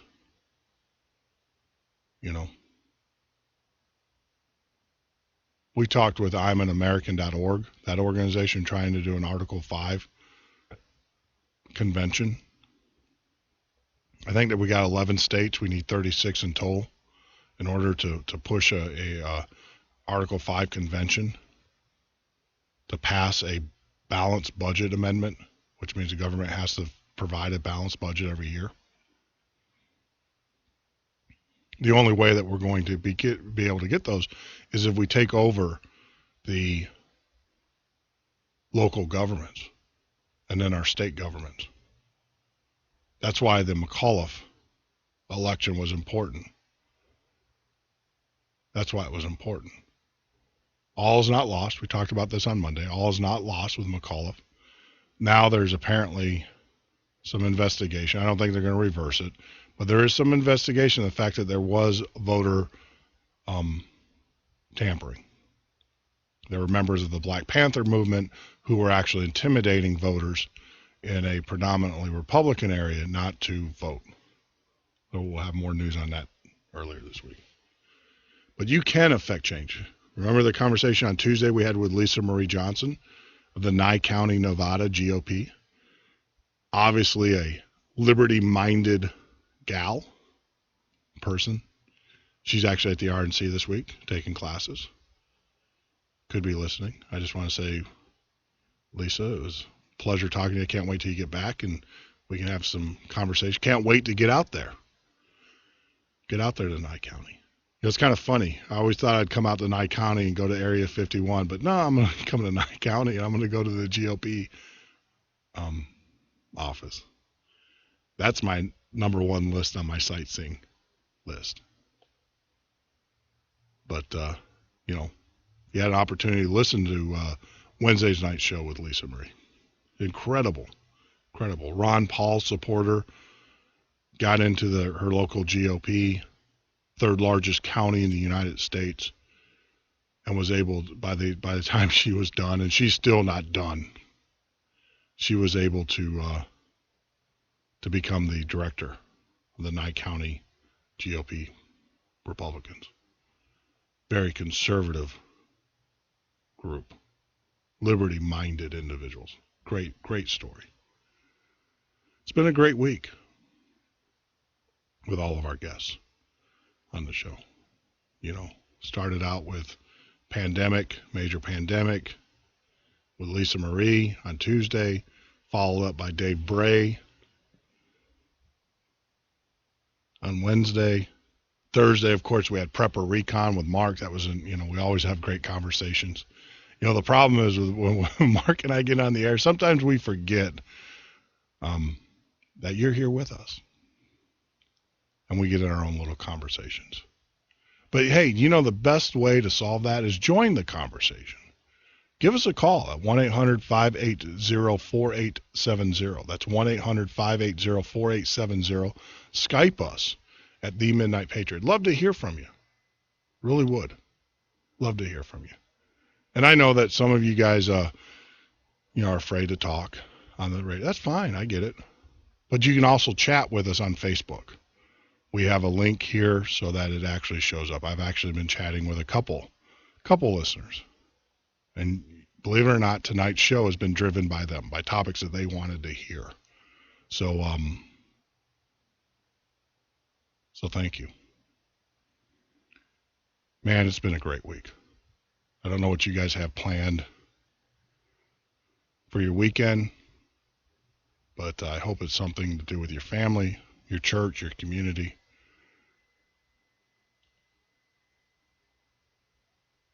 Now I can tell you what I'll be doing this weekend. I got to do a little work at the gun range. Got to flip out targets as individuals sight in their rifles for deer season. So that's what I'll be doing on Saturday and Sunday, trying to stay warm, hanging out with some of my friends, people I haven't seen in a while. So I'm actually looking forward to it. It's going to be cold though. We're supposed to have some rain. I would rather have it snow. Rain is as you know, it's cold. But as we wrap up the weekend, kind of give you some of the topics that we missed earlier on in the week. So we kind of circle back and clean those up. Let you know that we are on top of everything here at the Midnight Patriot radio show and podcast. Let you know that we do not let things get out of our sight for very long. I've always said we could do a 4-hour show with all the news and information that we have. But let's keep it 3 hours. But we could do. I mean, it's just unbelievable. We talked about, we always talk about the fact that Obama, yesterday wanted to change the insurance laws. That once again goes back to the lawlessness. He can't do it. He thinks he can do it, and this administration, this government allows him to do it, but he legally can't do it. It's a law. He doesn't have the right. Change the law. But yet he does it. And it's amazing that we allow him to do it. It's utterly amazing. But once again, this administration thinks that they're above the law.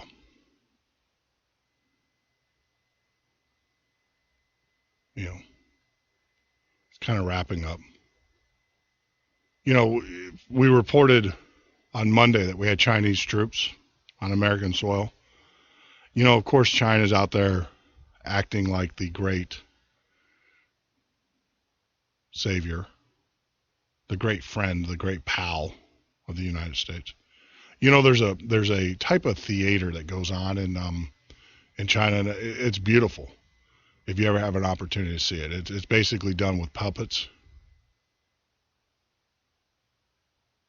It's basically done with puppets. And typically the way it goes is in the middle, it's shadow puppets. They do it with a screen, with a light, and, puppets.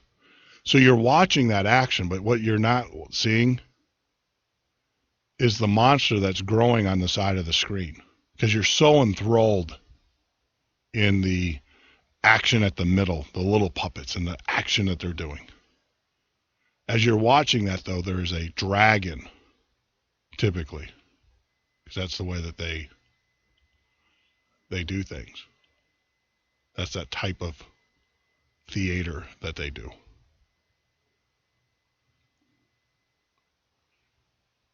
That's exactly what they're doing here. They have little skirmishes. They back and they fund those that we are in conflict with. And they keep us occupied with that as they grow their military, as they grow their weapons.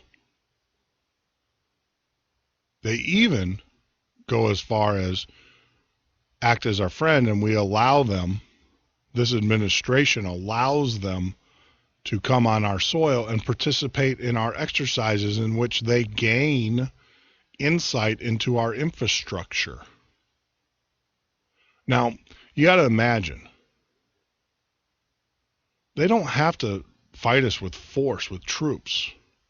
They can knock our infrastructure out, and obviously if we're training with them to help secure our infrastructure or protect our infrastructure, they can, through a cyber terrorism attack, knock our infrastructure out, and apparently our government is at ease with inviting them over.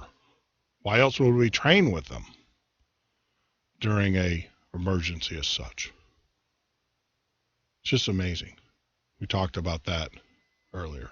Yep, Chinese troops. You know, the same organization has said, top generals have said, they want to nuke us. They want to take us over. They want to destroy our currency and our influence in the world. And yet we quarter them on our soils. I use the word quarter because that has meaning for those that read the Constitution. And then we train with them. Got to ask yourself. Yeah, another thing that, you know, we didn't get to, and I want to kind of bring up as we wrap up here. There was a Trans-Pacific Partnership, TPP.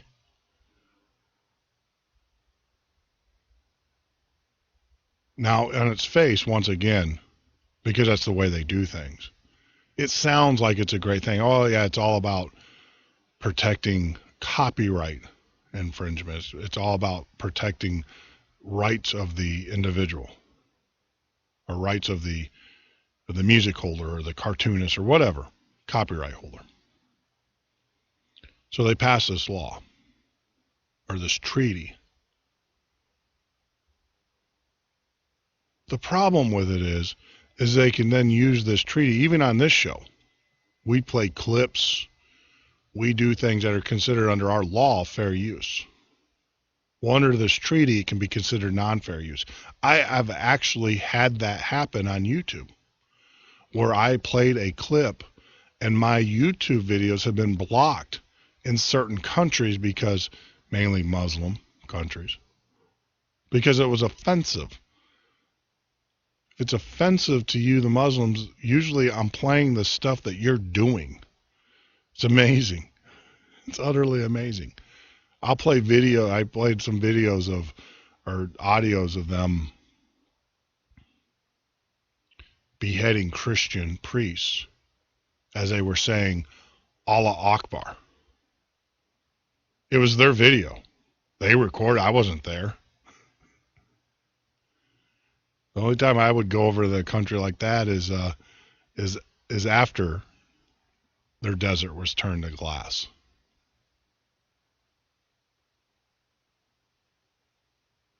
I have no use for that country. No use for their beliefs. But, you know, it's amazing. I got blocked, though. Playing their video that they shot, that they produced and they put out on the web, because it was offensive to them. It's unbelievable. That's how crazy this world. So that, you know, there is a treaty going in place called the TPP, Trans-Pacific Partnership, which will then be used to stifle internet freedoms. Shows such as myself, they'll never stifle me. Even when the internet goes down, I do have a backup plan. Even if terrestrial radio goes down, we still have a backup plan here at the Midnight Patriot. We will get the message out. That's why we call ourselves the Midnight Patriot. For those that don't know, it's a reference to Paul Revere. If I have to go on horseback, it'd be kind of funny. But if I have to go on horseback, I will go on horseback. Some other things, you know, the LAX officer, I was watching Bowling for Columbine. I know everybody's, You know, one of the things I got out of that show, though, you know, Michael Moore, it's amazing. He gets on here, he talks about guns, and they're bad, and that's what separates. But in his own movie, he came out and said, in Bowling for Columbine, Canada has just as many guns per population, and they don't have the violent crime or the issues. He actually, if you watch the undertone or the under message of that show, it was an anti-gun type of show, obviously, but the message that I got from it was that the guns aren't really the problem. It's the constant beating of fear and everything by the media and by the government. Because he did clearly point out that in Canada, they have just as many guns as we do per popular, but they don't have anywhere near the violent crimes. So yeah, I was watching that show. But the thing that got me is the fact that, you know, you had a massacre going on in a school, and then you had all the police officers staging around and doing all that instead of going in there. I'm sorry. If some criminal is going to be shooting up my daughter's school, my kid's school and stuff, I'm not going to wait until I get my body armor on. I'm going in there. But just this week at LAX, it's now being reported that the gentleman, the officer that was shot, the TSA officer that was shot, stood there for 33 minutes bleeding. Now, I've watched enough Discovery Channel shows to know first 15 minutes is very critical or you know, determines a person's ability to live under any medical emergency. But the officer that was shot had to lay there in his own blood for 33 minutes before the police would allow him to be treated. Yeah. It just doesn't make sense. Our priorities are different. You know, our priorities are different. I don't know. We need a hero, as Madison Rising would say. We need a hero. We need heroes in this country. We need people to rise up, overcome, put themselves in harm's way for their fellow man. I can't think of a better way of leaving this earth than by doing that. Sacrificing oneself for another human being, especially a human being you probably don't ever know. You know, we do a segment here at the Midnight Patriot. It's called Honor the Fallen. We do it every night as long as there's soldiers who have put themselves in harm's way. We will continue to do that here at the Midnight Patriot podcast and radio show.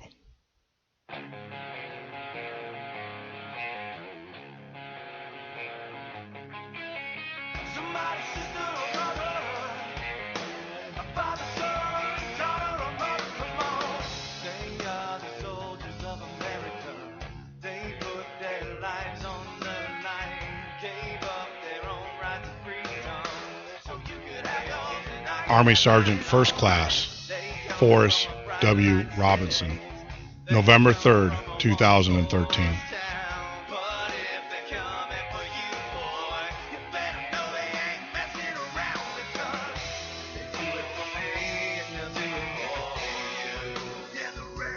If you are a soldier, active duty, retired, discharged, and you need help, you can always reach out to the Midnight Patriot.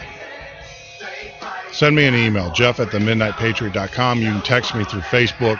We will find you help and get you the services that you need, your family members need.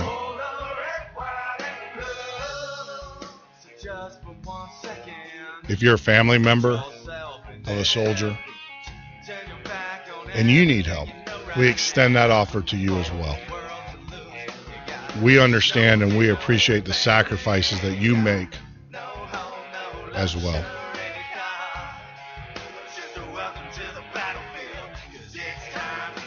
If you have a son or a daughter who has paid the ultimate price for their service in this country, our hearts and prayers go out to you. If you need anything anything at all, please reach out to us at themidnightpatriot.com, or you can send me an email directly, www.themidnightpatriot.com. We will put you in touch with the resources that you need. I mean, nothing is too big or too small for us. We are member organizations that we are in contact with on a regular basis. We can get you the help no matter where you're at in the United States. We can get you the help that you need. I just want to tell you, God bless you. God keep you. And you will always be in our prayers here at the Midnight Patriot.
Wow.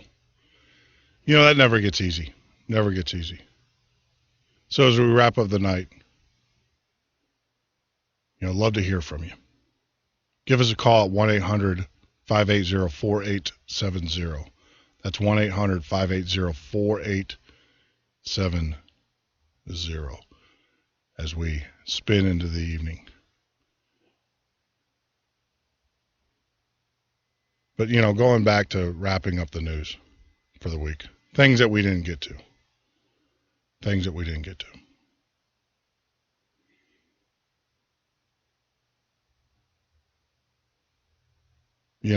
Obama,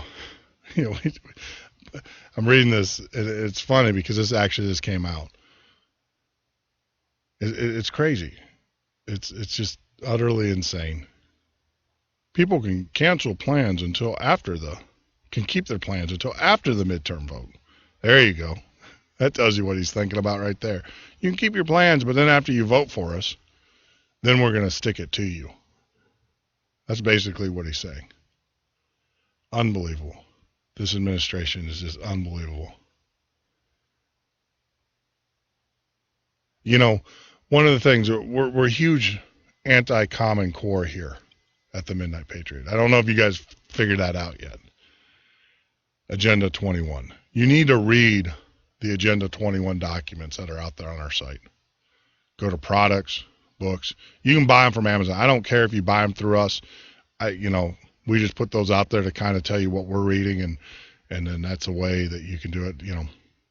We make 4%, to be honest with you. I mean, full disclosure. We're not getting rich. But you got to read those documents that are out there. You really do. It's just unbelievable. But,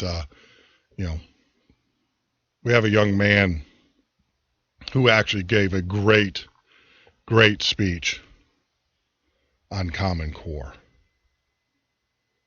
It was just unbelievable. So when we get back from our break, because we're coming down to the bottom or the top of the hour. So when we get back from our break, we will do that. We'll also wrap up the news. We'll take your calls. Love to hear from you as we roll into the weekend. I hope you have plans with your family,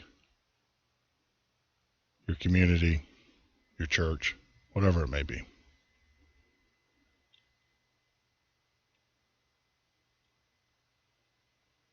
But if you'd like to join in the conversation, give us a call at www.themidnightpatriot.com. call us on our 1-800 number. We put that up there for you.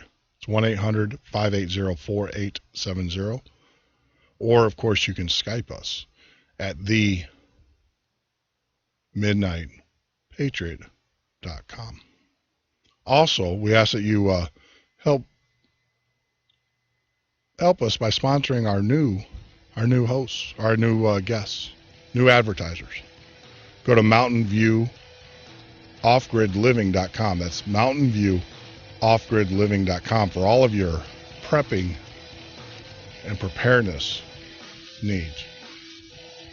But you're listening to the Midnight Patriot Radio Show and Podcast. We're here every Monday through Friday, 9 p.m. to 12 a.m. Central Standard Time. Find us on Stitcher, find us on YouTube for refeeds. All of the major syndications carry the Midnight Patriot. When we get back, we'll be talking about Common Core.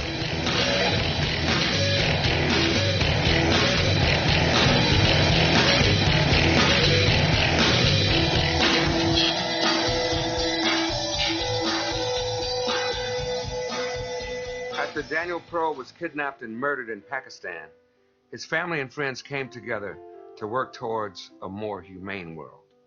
A foundation was formed in Daniel's name to promote cross-cultural understanding through journalism, music, and innovative communications. On Daniel Pearl Music Day, thousands of people around the world will unite to promote harmony for humanity, carrying on his mission of connecting people through words and music. Join us in using the universal language of music to diminish hatred, respect differences, and reach out in friendship. We invite you to perform, support, or attend a Daniel Pearl Music Day event in October. Participate in Daniel Pearl Music Day, promoting America. Welcome home the brave. The brave men and women who serve their country are coming home. Home to their cities and towns. Home to their mountains and valleys. Home to their families and friends. Home to America. Some of these warriors are coming home with wounds you can see, and some with wounds you can't see, like post-traumatic stress disorder. Wounded Warrior Project was created to provide the support these wounded veterans need to ensure their return to America is well-adjusted and successful. But we need your help to ensure that our mission is a success. Help us honor and empower these wounded warriors. Contact us at findwwp.org. America, welcome home the brave. What is that? Oh, it's my time machine. Does it work? Sure, just hit this button. Whoa, dinosaurs, cool. Or we can go here. Hey, that's Napoleon. Oui. Or we can go to the future. Wow, hey, you have this nice house. Do I have a nice house? No, you didn't save any money, always spent it on vacations and stuff. If only there was a way I could go back in time and correct that bad habit. Yep. Okay, the time machine is not real, but the saving thing is. Get in the habit of putting some of your money in savings each week through a 401k, savings account, or financial investments. Put away a few bucks, feel like $1 million. For free ideas and easy tips on saving, go to feedthepig.org. That's feedthepig.org. What does this crazy little button do? Wait, no! This message brought to you by the American... Out of control spending. A government that no longer works for the people. Had enough? Then vote for Stone Anthony for president. Replace politicians with a citizen statesman. www.stoneanthony2016.com. In a moment, cancer changed our lives forever.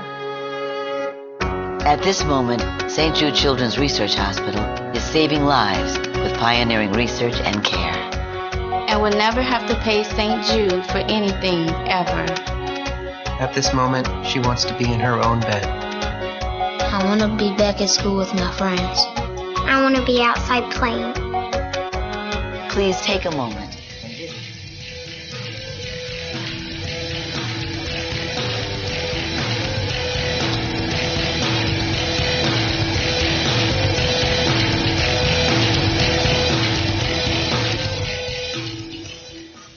You're listening to the Midnight Patriot Radio Show and Podcast. I'm your host, Jeff Norton. You can join us here on the web every Monday through Friday, 9 p.m. to 12 a.m. Central Time. I thought I was going to get out of here earlier, but you know what? It's very, how do I say this? There's very few times now where I actually get to speak and spend time with you guys as we're chatting here on Facebook and all the other sites. Yes, I am doing something that Sandy says that I can never do, and that's multitasking. You know, getting chat messages from you guys and trying to cover topics that you guys want to cover. You know, you can give us a call at 1-800-580-4870. That's our economic relief line for you. We pick up the dime. Or if you're so inclined you want to save us money, you can call direct at 347-205-9899. We're always available on Skype, though, at the Midnight Patriot. So before we went into our break, you know, we were talking about Common Core. You know, there's a young man, you know, there is hope for us. Yet, I hope there is hope for us. But this young man in Tennessee actually just did an outstanding critique of Common Core. And I just want to share this with you. Just unbelievable. Unbelievable. Proud. In a mere 5 minutes, I hope to provide insightful comments about a variety of educational topics. I sincerely hope you disprove the research I've compiled. Here's the history of the Common Core. In 2009, the National Governors Association and the Council of Chief State School Officers partnered with Achieve, Inc., a nonprofit that received millions of funding from the Bill and Melinda Gates Foundation. Thus, the initiative seemed to spring from states when in reality it was contrived by an insular group of educational testing executives with only 2 academic content specialists. Neither specialist approved the final standards, and the English consultant Dr. Sandra Stotsky publicly stated she felt the standards left students with an empty skill set lacking literary knowledge. While educators and administrators were later included in the validation committee and feedback groups, they did not play a role in the actual drafting of the standards. The product is a, quote, rigorous preparation for career and college, yet many educators agree that rigorous is a buzzword. These standards aren't rigorous, just different, designed for an industrial model of school. Nevertheless, Common Core emerged. Keep in mind the specific standards were never voted upon by Congress, the Department of Education, state or local governments, yet their implementation was approved by 49 states and territories. The president essentially bribed states into implementation via Race to the Top, offering $4.35 billion taxpayer dollars to participating states, $500 million of which went to Tennessee. And much like No Child Left Behind, the program promises national testing and a one-size-fits-all education because, hey, it worked really well the first time. While I do admire some aspects of the core, such as fewer standards and an emphasis on application and writing, it's not going to fix our academic deficit. If nothing else, these standards are a glowing conflict of interest, and they lack the research they allegedly received. And most importantly, the standards illustrate a mistrust of teachers, something I believe this county has already felt for a while. I've been fortunate to have incredible educators that open my eyes to the joy of learning, and I love them like my family. I respect them entirely, which is why it frustrates me to review the team and Apex evaluation systems. These subjective anxiety producers do more to damage a teacher's self-esteem than you realize. Erroneous evaluation coupled with strategic compensation presents a punitive model that, as a student, is like watching your teacher jump through flaming hoops to earn a score. Have you forgot the nature of a classroom? A teacher cannot be evaluated without his students. Because as a craft, teaching is an interaction.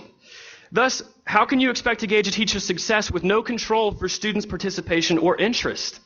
I stand before you because I care about education, but also because I want to support my teachers. And just as they fought for my academic achievement, so I want to fight for their ability to teach. This relationship is at the heart of instruction, yet there will never be a system by which it is accurately measured. But I want to take a step back. We can argue the details ad infinitum, yet I observe a much broader issue with education today. Standards-based education is ruining the way we teach and learn. Yes, I've already been told by legislators and administrators, Ethan, that's just the way things work. But why? I'm going to answer that question. It's bureaucratic convenience. It works with nuclear reactors. It works with business models. Why can't it work with students? I mean, how convenient calculating exactly who knows what and who needs what. I mean, why don't we just manufacture robots instead of students? They last longer and they always do what they're told. But education is unlike every other bureaucratic institute in our government. The task of teaching is never quantifiable. If everything I learn in high school is a measurable objective, I haven't learned anything. I'd like to repeat that. If everything I learn in high school is a measurable objective, I have not learned anything. Creativity, appreciation, inquisitiveness, these are impossible to scale, but they're the purpose of education. Why our teachers teach, why I choose to learn. And today we find ourselves in a nation that produces workers. Everything is career and college preparation. Somewhere our founding fathers are turning in their graves, pleading, screaming, and trying to say to us that we teach to free minds. We teach to inspire. We teach to equip. The careers will come naturally. I know we're just one city in a huge system that excitedly embraces numbers. But ask any of these teachers, ask any of my peers, and ask yourselves, haven't we gone too far with data?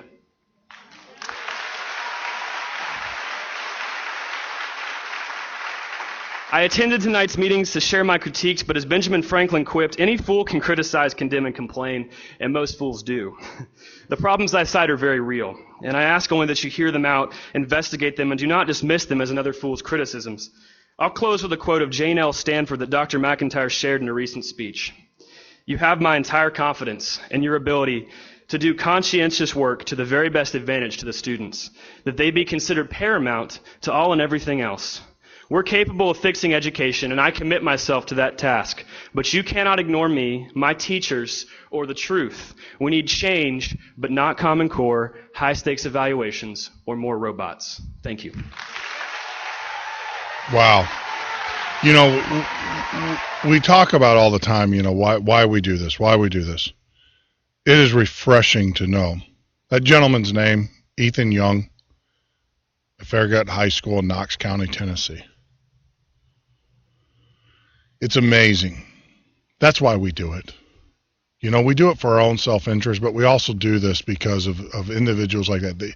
That young man deserves a chance to experience America at its finest. And he represents America at its finest. You know, high school senior. Incredible. Incredible. I believe out of all of the Common Core discussions I've ever heard, rebutes and stuff, that is it. If you want to know what Common Core is about, that's exactly, can't add to it. Not even going to try to. Congratulations, Ethan. Job well done. Thank you, my brother. Thank you. That was just incredible. You know, it doesn't, like I said, it doesn't take you long to understand when you listen to the show what we believe in and what we don't. We believe Agenda 21 and Common Core is the death nail in all men's freedom. We believe that Common Core and Agenda 1 is the driving force or the political face of the New World Order. We believe that Agenda 21 and Common Core is just the first step.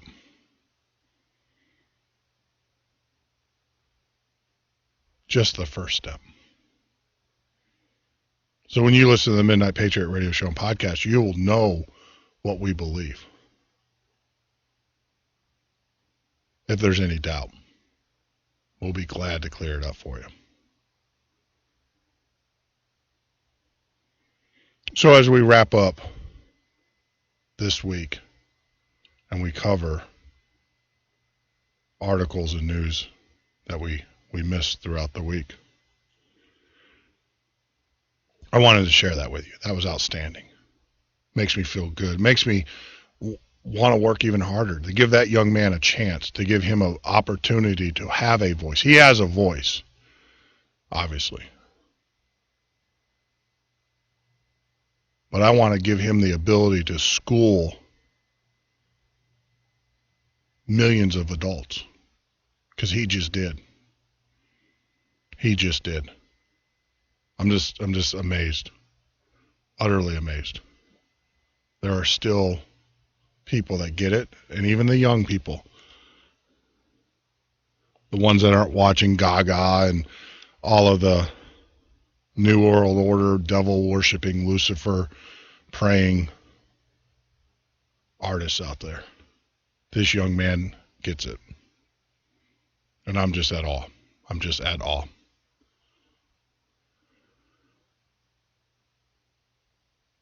You know, we talked about this a little bit earlier, and now we have a number. $4.4 billion was actually spent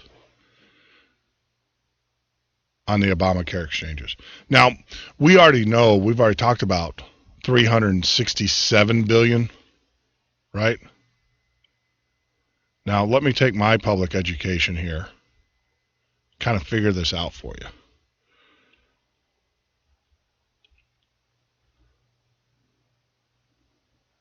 Let me kind of add this up for you.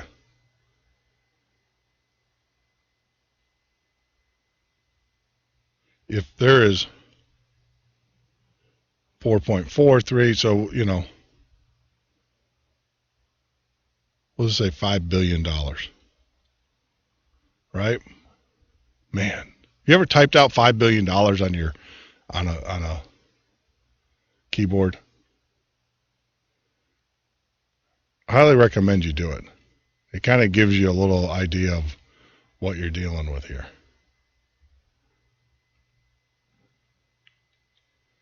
There you go. $5 billion. That's what it is. Now, if you take the population of the United States, I know you guys are going. You guys are already figuring out where I'm going with this, right? But let me do the Riverdale High School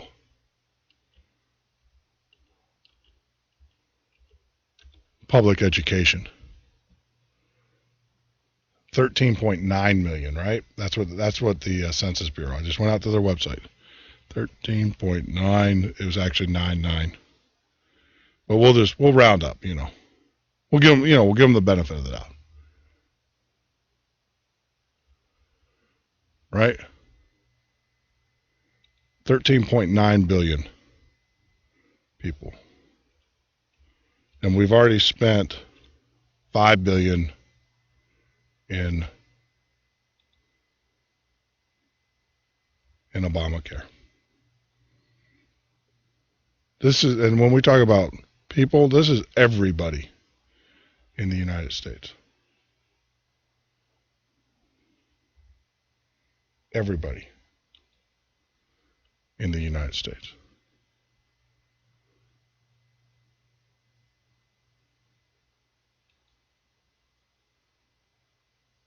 As we do the number here with my high school.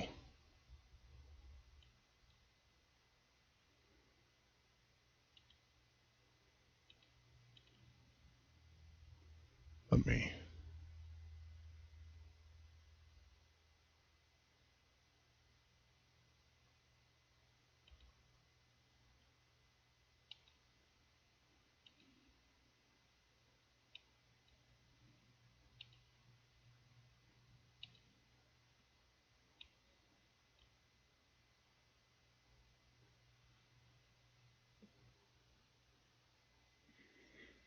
$15 million.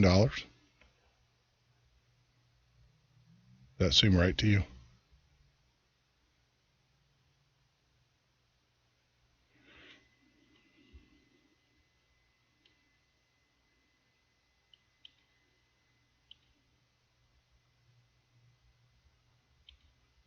$13 million.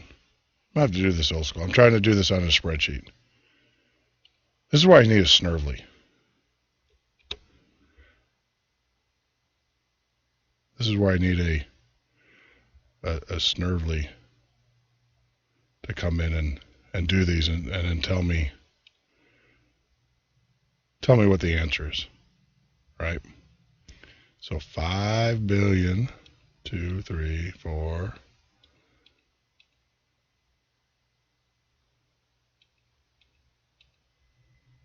divided by 319 million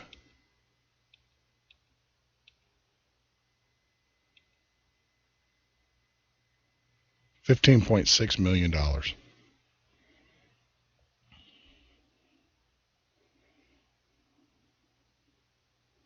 Per American citizen. I just want to share that with you. All right. $15 million per American citizen. They could have, I don't know. You tell me, what could have you done with that money? Unbelievable. You know, they could have just been better off giving that money to every American.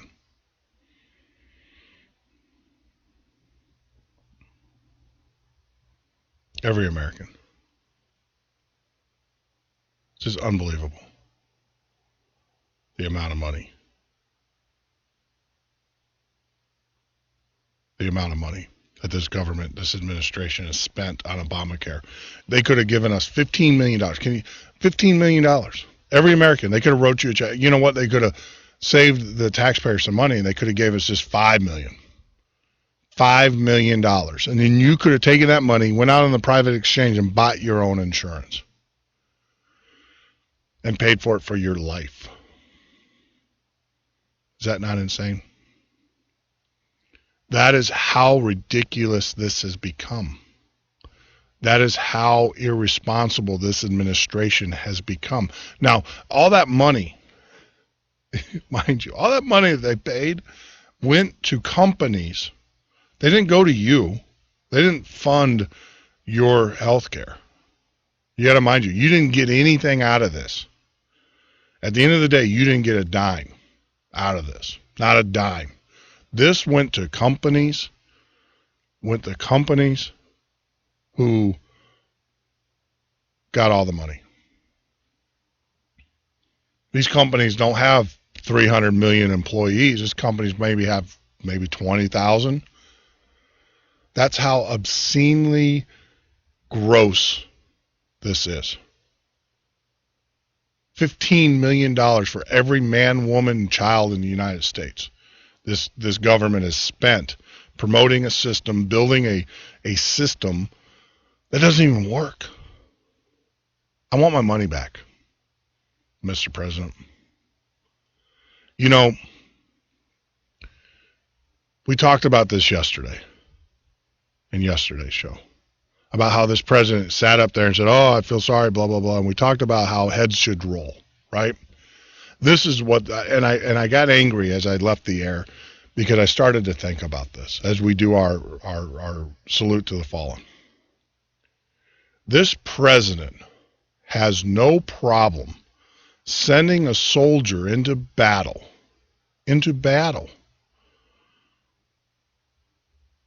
knowing darn well that soldier is going to possibly pay the ultimate price. This president has no problem knowing that soldiers are dying in foreign lands. None whatsoever. And he doesn't have a problem doing it. But yet he seems more distraught, more concerned, more argumentative when the question is breached that whose head's going to roll for this debacle. Now, granted, we're not asking for, someone's head. We wouldn't go that far. But do you not notice that? When a soldier dies, this president is, whatever. We got him on tape, got him on video. As he was leaving the laying of the wreath ceremony where he was like Jesus. And he said that name in disgust, not in prayer, not in reverence. It was obvious. We reported on this. But yet, if you want to get the ire of this president or this administration, talk to him about letting his buddies go, Seabrist and those, who are involved with the mass the mass pillaging of the American taxpayer. And we didn't even get anything out of it. Think about that. We all paid collectively $15 million apiece. Or we could have gotten all $15 million apiece. They could have had a sale and saved some money and paid us $10 million or even $5 million for that matter. And we could have taken that money on the open exchange and we could have bought our own insurance.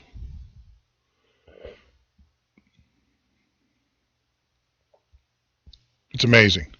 Because my current rate, the Cadillac plan, when I did the math before all this was going on, was $300 and something, $400 a month. Right? So even if it was $1,000 a month, the $5 million would have covered my insurance for the rest of my life.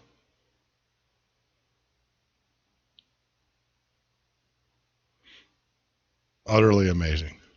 Just tells you that these people just don't get it. They just don't get it. It's all about extracting money from those that have and giving it to those that don't. And then, of course, the governments scrape theirs off the top. So I just wanted to share that with you. That's something that was irking at me, and I never had a chance to get back to it.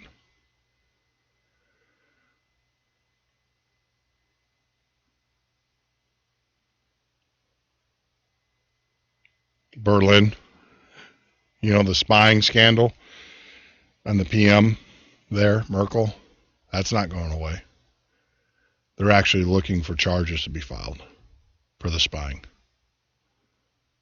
Mr. President, the good news about this is I don't think this President of the United States is going to be traveling that much overseas. The bad news is he's going to be playing a lot of golf. Unbelievable. This was the president. Remember him, how he got up there and he campaigned that he was going to repair. Remember that? Repair America in the eyes of the world. This president has completely destroyed it. Completely destroyed it.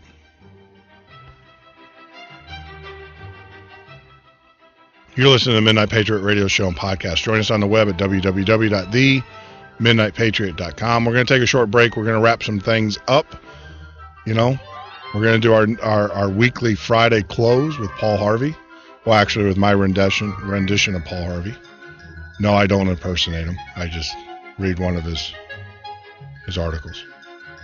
But you're listening to the Midnight Patriot. Join us on the web, www.themidnightpatriot.com. Like us on Facebook. Follow us on Twitter. We will not spam you. We'll just give you the news of the day and bring you up to speed on the topics that we're going to be talking about on the Tonight Show.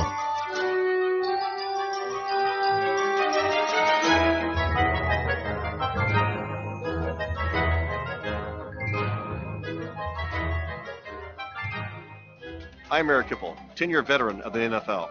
I'm Captain Mark McNeil, 16-year veteran of the Army National Guard. Whether on the playing field or the battlefield, you must be both physically and mentally fit. If you're injured, you owe it to yourself and your teammates to get back to peak performance. It doesn't matter if you've got a broken bone, depression, a traumatic brain injury, PTSD, or another psychological wound. Getting help shows strength, not weakness. To find out more, go to realwarriors.net or call 8. Out of control spending. A government that no longer works for the people. Had enough? Then vote for Stone Anthony for president.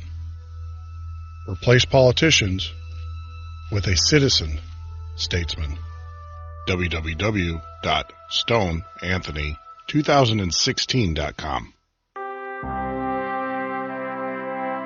America, welcome home the brave.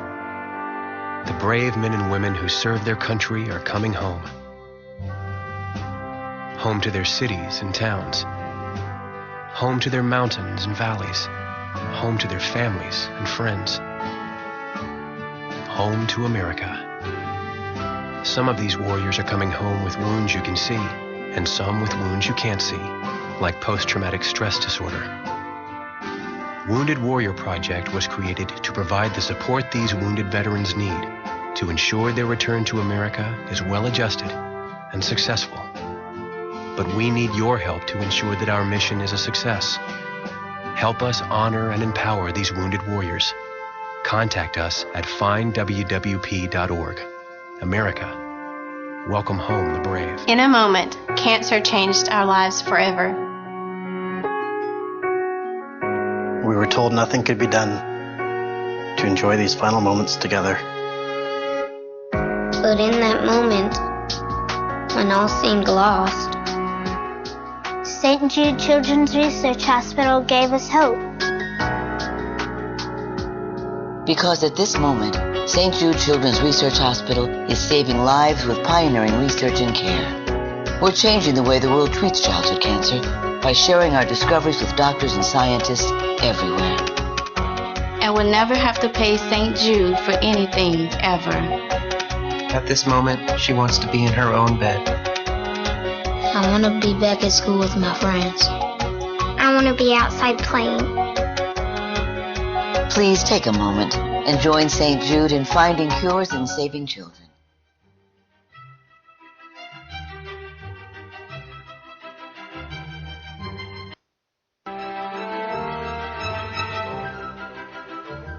You're listening to the Midnight Patriot Radio Show and Podcast. I'm your host, Jeff Norton. You can join us on the web at www.themidnightpatriot.com. That is www.themidnightpatriot.com. Give us a call, 1-800-580-4870. That's 1-800-580-4870. Hey, Chase, how are you, buddy? Hey, man, you doing all right? I'm alive. You know, we're rolling into the weekend. You know, I got great plans, you know. I don't know what you're doing if you're going to watch NASCAR, you know, watch Madison Rising, but, you know, I got to work at the gun range this weekend, Saturday and Sunday, 10 hours. That ain't too bad, man. No, it's not. You know, the thing is I'm not going to be shooting. I'm going to be posting targets. I'm going to be working in the pit, you know. But, you know, hey, you got to do what you got to do. The good news is I'll be with my friends I haven't seen, and, you know, Bill and those guys, I haven't seen them, you know, in several months, actually. So I've been so busy with the show and everything. I just, you know, so it'll give me time to get caught up on what's going on. So how's life by you? How are things going? Oh, it's going good. I wanted to call in and get your opinion on a couple of things. Sure. You know, me being military, you know, most of my stuff that I'm going to call in about probably would be military related. Sure. The first thing I wanted to get up to you about, I don't know if you had read or heard about it, and this is going to sound kind of weird in the beginning. Yep. So don't hold it against me. I want to give a shout out to Al-Qaeda. I know where you're going. I already know where you're going with this, and it's not because I have NSA in your house or anything. I already know exactly where you're going with this. It came in through my phone earlier today. Yep. And it said Al-Qaeda-linked Syrian rebels accidentally beheaded one of their own. Yeah. So I wanted to get your input on that. What you know, my input is, oh darn, I'm sorry. And see, all right, there's one thing that I don't understand. Which is the Islamic State of Iraq and Syria, pretty much gave those guys a pardon.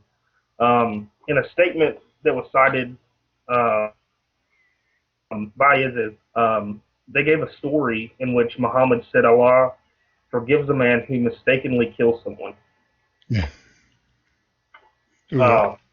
Now, I know you had said that you had read the Quran before. Yes. Now, do you know anywhere in there, does it say that? Yes, it does. Actually, it does. It does. Allah, he does. Now, this is the thing is that this, how do I say this? It's written in such a way that if you kill a man, I'm trying to think of the actual verse and how it's translated. So if you kill a man out of, when they say mistake, so that would be out of, by accident, not mistake, by accident. So kind of like what happened at the World Trade Center. Right. There obviously there were Muslims that were in that building, and so they were killed in the line of being that's what it's talking about. Now it doesn't say anything about if you kill a man and behead him because you're your system is messed up. You don't get forgiveness for that. But to be honest with you, they don't care. Right. It's amazing how these individuals will hide behind, whatever their deity is and everything, but or they'll justify it. I mean, any twisted mind can even read into the Bible, certain things that they feel that allows them to do what they want to do, and they'll twist it in such a way and stuff. But it's the problem is that the Quran on its face does allow for a lot of the twisted actions. I mean, there's no question about it whatsoever. So yeah, I'm sorry. That's all I've got to say. You're talking to a guy. Let me explain. I haven't explained this to you. I take the Facebook approach to terrorism. So what you do is you kill one of them, and then when they do their big, you do their big funerals. Right. You find the baddest Al Qaeda guy, the worst guy, Osama bin Laden. See, and I think we lost a great opportunity with Osama bin Laden. We should have given them his body. Mm-hmm. And when they're all going Allah Akbar at the funeral, we should have dropped some Mark 80s on them. Oh yeah. And then it's the social network of fighting terrorism.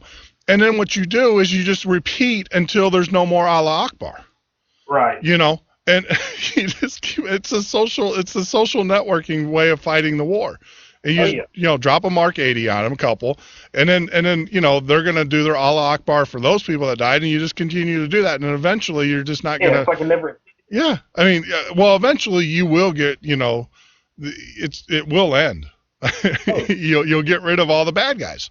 Oh yeah. But that's who's to say? And then the other thing, I know last night, I'm pretty sure you're aware of it, but China's announcement that they made. With relaxing the one-child policy and also the reform through their labor camps. Yeah.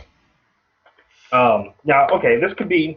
I was talking to my brother about it, and this could be. I don't know. I guess you could say like paranoia coming out. But I guess my approach. I mean, if you think about it, like everybody has been afraid of China. They had like the first 3 million man army. Yep. Now. Could this be an approach that China's taken instead of, like they're saying with the humanitarianism, but to also, build up their army in case, crap hits the fan? Yeah, I don't think that's the case at all. One of the things that you're not hearing about in China is they do have a vast amount of people. There's no doubt about it. The problem is that their labor force, their workforce, they are learning very quickly that through disease, through just oppression and stuff, they are losing. The Chinese, unlike the Americans, the Chinese are playing chess. They're thinking the future. They're not thinking, this month, this year, next year, or whatever. They're thinking in the future, and they are actually starting to see a decline in their people, or they foresee a decline in their industrial. I mean, the thing that makes China so powerful is that if you ever go to China, there are certain areas that are kind of technology savvy, and it's because most of our companies have given them that. But they're very industrial, very industrial. I mean, old school, milling, and very, very, very industrial. And what they make up in lack of technology, they make up in numbers. Right. There was Chinese is like one of the most heavily wired internet. And I remember a Chinese politician saying, they were talking about, well, you guys are going to buy, all these dozers and all that. And they were like, no, we got all these people that need to work. We're going to buy them shovels. And so, so they're very industrial. They're, even though they're kind of modern in the most part, and what you see is the metropolitan areas of China, because they're very good at keeping the rest of it hidden from you. But if you start going into the outskirts, where believe it or not, the majority of the people actually are, it is very almost dark, industrial revolutionary kind of setting. It's just unbelievable, the thing. So it's not a matter of them getting, look, they're not gonna. Number one, the fallacy, I think, with boots on ground kind of stuff is we've got this thing called the Pacific Ocean between us and them. it's going to be near impossible for them to come over without us knowing it. Right. So to move that many resources, I mean, the strike that if they do a strike on America, it's going to be out of their submarines. It's going to be out of their, whatever. And then, they might follow it up. But the reality of it is, I think at that point, that's a, hit the fan moment. And then we just start lighting things up. So I think what China's seeing, or what you're seeing there, is that the fact that they're losing their labor force because of disease, malnutrition, oppression, and all of that, and they need to restock their labor force. The first thing, I don't think it's military based. Okay. Yeah. And then I was also looking. Give me 1 second. I'm trying to find it now. Sure. But it's a big thing that's going around on Facebook with the Obamacare. Yep. And it's like people are sending in letters, and it's basically saying, you can't force me to have anything in any type of market. And that's, Well, yeah, and that was the argument that the Supreme Court made. Is that they're absolutely right. They can't force you, but what happens is you have to pay a penalty, and that penalty is unlike any other penalties. They just come and get it out of your check, and that penalty actually increases. That penalty will actually increase.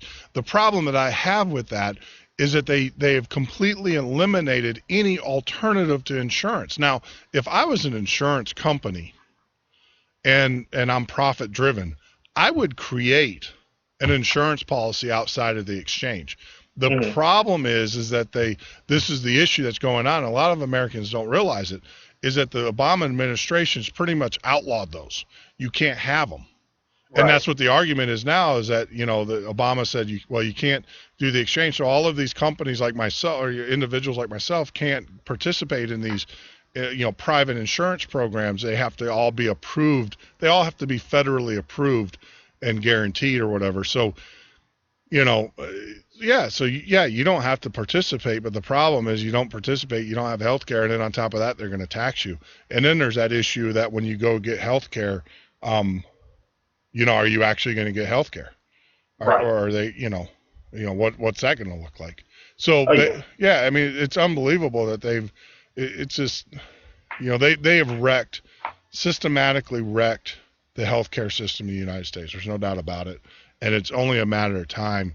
Like I said, we're all talking. I mean, and if you listen to the show, that, it's all pushing to a single payer. But I don't know, what could have you done with $10 million? Right. Yeah. I mean, there's a lot of things I could do. I mean, what kind of healthcare system? I mean, you got your healthcare. I mean, do you have your healthcare through TRICARE? Well, when you get out of the military, you're going to get TRICARE, right? Yeah. You still, yeah. Well, it's funny though, because I was talking to people that were like, "Oh, my TRICARE is fine," and then now they're announcing that they're actually going to take TRICARE and they're going to turn it into the exchange as well. So you're going to have to get your TRICARE insurance. For those that don't know, TRICARE is the continuing insurance that military personnel, after they leave the military, get access to. Because of course, when you're in the military, you get health care anywhere on post or on base. But now they're talking about converting TRICARE into the Obamacare as well, which those typically those plans are outstanding plans, right, for your family. And now they're going to go away too. Scary stuff. Yeah. All right. Well, I found the letter.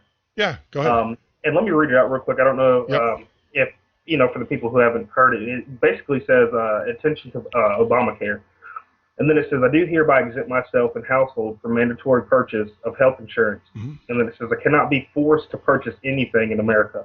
I'm still a natural-born citizen of this country. And I do not believe a fine can be levied against me for not purchasing a product in any market. Yeah. And I mean, I understand. I do not like Obama whatsoever. Yep. And that's just un-American. I mean, you can't, honestly, I don't believe you shouldn't be fined for not wanting insurance. Well, this is the argument, and this is where they lost in the Supreme Court, right? Is because the Supreme Court actually, and this is the thing, I get so frustrated when I hear these commentators, like, you guys need to educate yourself. The argument, they said, well, it upheld in the Supreme Court. No, it did not. what the argument was does the President of the United States have the right, or Congress have the right to levy a tax? That's what was argued. And under that guide, the Supreme Court said yes. Now, forget whatever you want to call it, but this program is a tax. And so under, now there's a ton of arguments too that relate to taxes. Am I required to pay my taxes? And one of the arguments, and I'm not saying this because this is how people end up in jail real quick in this country. Right. And I still got a message to get out there. But I'm telling you is that, there are legitimate arguments, and there have been people who have successfully won those arguments in court that say, I'm not required to pay a tax because of this. Now, I'm required to file a tax return, but I'm not required to actually pay the tax. And there have been, if you look them up, there's a couple very senior tax agents that have left the IRS and actually successfully fought those. And, and the government, like I said, does the government have the right to impose a tax or a penalty on you? No, they don't. Right. But will they? Yeah, they will. I mean, oh yeah, most definitely. Yeah, don't pay your taxes, and they'll do it. Now you're actually talking to a guy for 7 years. I fought the IRS on a tax issue, and I actually represented myself, and I won. I won, and they had to give me my money back. So, I mean, I do know those laws. Some of them, but I'm just telling you, I mean, and that's why they made the penalty so low at the beginning. And then what they're going to do is that they're going to do like they normally do in a tax case, where they don't argue the merits of the law. They'll come to the jury or whatever, if you ever go to a jury trial, and they'll say, well, it's not fair that he doesn't pay your taxes, you pay your taxes. And then it's an us and them scenario in which they create not a legal scenario. It's like they look at the jury and they say, you guys paid your taxes, why should this guy not pay his? And then it becomes an issue of us and them. They actually turn the jury against you, not on the merits of the law, but on just the whole thing. There's Aaron Russo did an excellent video or documentary on Aaron Russo. He's passed away, RUSSO, and you need to watch it. It talks about that specifically in the tax codes. And that's what they're going to do. They're just going to come in your bank account and they're going to take it. Right. And then real quick, when you were talking about TRICARE, I run the page on Facebook, Snafu, which is pretty much a military page. Yep. Now I've had a couple of guys actually send in letters that they've received from the VA, stating that their TRICARE is going to get canceled. Yes, I know. It's already going out there that they're going to replace it. They're going to push you to the exchange. Right, and luckily, knock on wood, I have not received that letter yet. Yeah. But I mean, it's crazy. Yeah. No, it's coming. What they're doing is they're picking off their demographics. They're looking. Now, are you still active? You're TRICARE, so you're not active. You're right. Yeah. So I got out, like I said, about 6 or 7 months ago. Yeah. But you're still eligible for callback. No. Well, I am. I'm still in active ready reserve. Yep. But I think I've only got. I got a year and 6 months left. Sure. So and even then, I've had a lot of guys tell me on the IRR, say if you get your letter and you don't show up, the MPs will come to your house or the police will come to your house. But because it's signed, you have to sign for it. Yeah. Now, if you say they don't have your signature on file, technically you don't have to go back. I got you. Okay. And I thought that was a pretty cool loophole. But yeah, I just wanted to get your opinion on those couple of things. Keep doing what you're doing. I love the show. Thank you. How are we sounding? How are we sounding tonight versus the other night? I think it sounds a lot better than last night. Last night it was great. We had a short in the line, and I was working with our broadcast supplier and stuff. They were able to track it down, but they also made some adjustments to the board as well for us. So that's good. That's good. Oh yeah. So yeah, like I said, keep doing what you're doing. I love it. Thank you. And like I said, yesterday I mentioned to you, we made our website live last night. And like I said, I mean, you're always welcome with Team Snafu. Like I said, you have your own little link for that. So all my guys, hopefully we'll get you another 2,000 listeners. Awesome. And did you? That reminded me. We actually started a new affiliate program where we pay a penny a click to everybody. So I need to get you, if you go to our website, www.themidnightpatriot.com, sign up for the affiliate section, and then there'll be a link there. And any link that you put on a site or any referral that you do, you use that link in the reference, to refer, in the referral back to us. And then we track it. And then what we do is every 2 weeks, we will pay you a penny a click. So it's a way that you guys can raise money, and anybody out there, that's open to any of our listeners. They can go to www.themidnightpatriot.com and sign up as an affiliate. And so when they endorse or they help us and stuff, we ask that you have a PayPal account, obviously, and then that way every 2 weeks we will actually pay you your money. So, I mean, how that works is I was actually posting on a couple blogs. I just don't have time anymore, and I was telling people to go to the Midnight Patriot. And when I was doing that, I was getting over 300 new clicks a day. So that's like $3-4. And that was just maybe 20-30 minutes worth of work. And it was just, to say, hey, look, talk about the topic, obviously, on the blog. And then say, oh, by the way, listen to these guys, here's their link. And I can tell you can make some, and that helps us. I mean, how do we make money off that? Well, obviously, it's an advertising issue, and then on top of that, the more people we have hit our page that listens to our show, the quicker we get on iHeartRadio. So, that's where we're going with that. So it works. So Oh yeah, I was going to say, and with Sprackle, my wife's actually listening on Sprackle right now. Yeah. So that, that's another new listener. Awesome. So, like I said, we definitely support everything that you do. Thank you, my friend. So like I said, you're always welcome anytime. All right. Well, thank you. And then your website, actually, let's give that out tonight so we can let people know, know about your organization. All right. Well, it's Team Snafu. That's the page name on Facebook. If you want to check us out on Facebook, it's facebook.com/11B or Snafu11B. And right now, through the website, we're actually going through a third party. So right now, it's teamsnafu.moonfruit.com. And hopefully next month, we're going to drop the Moonfruit, and it's just going to be teamsnafu.com. Okay.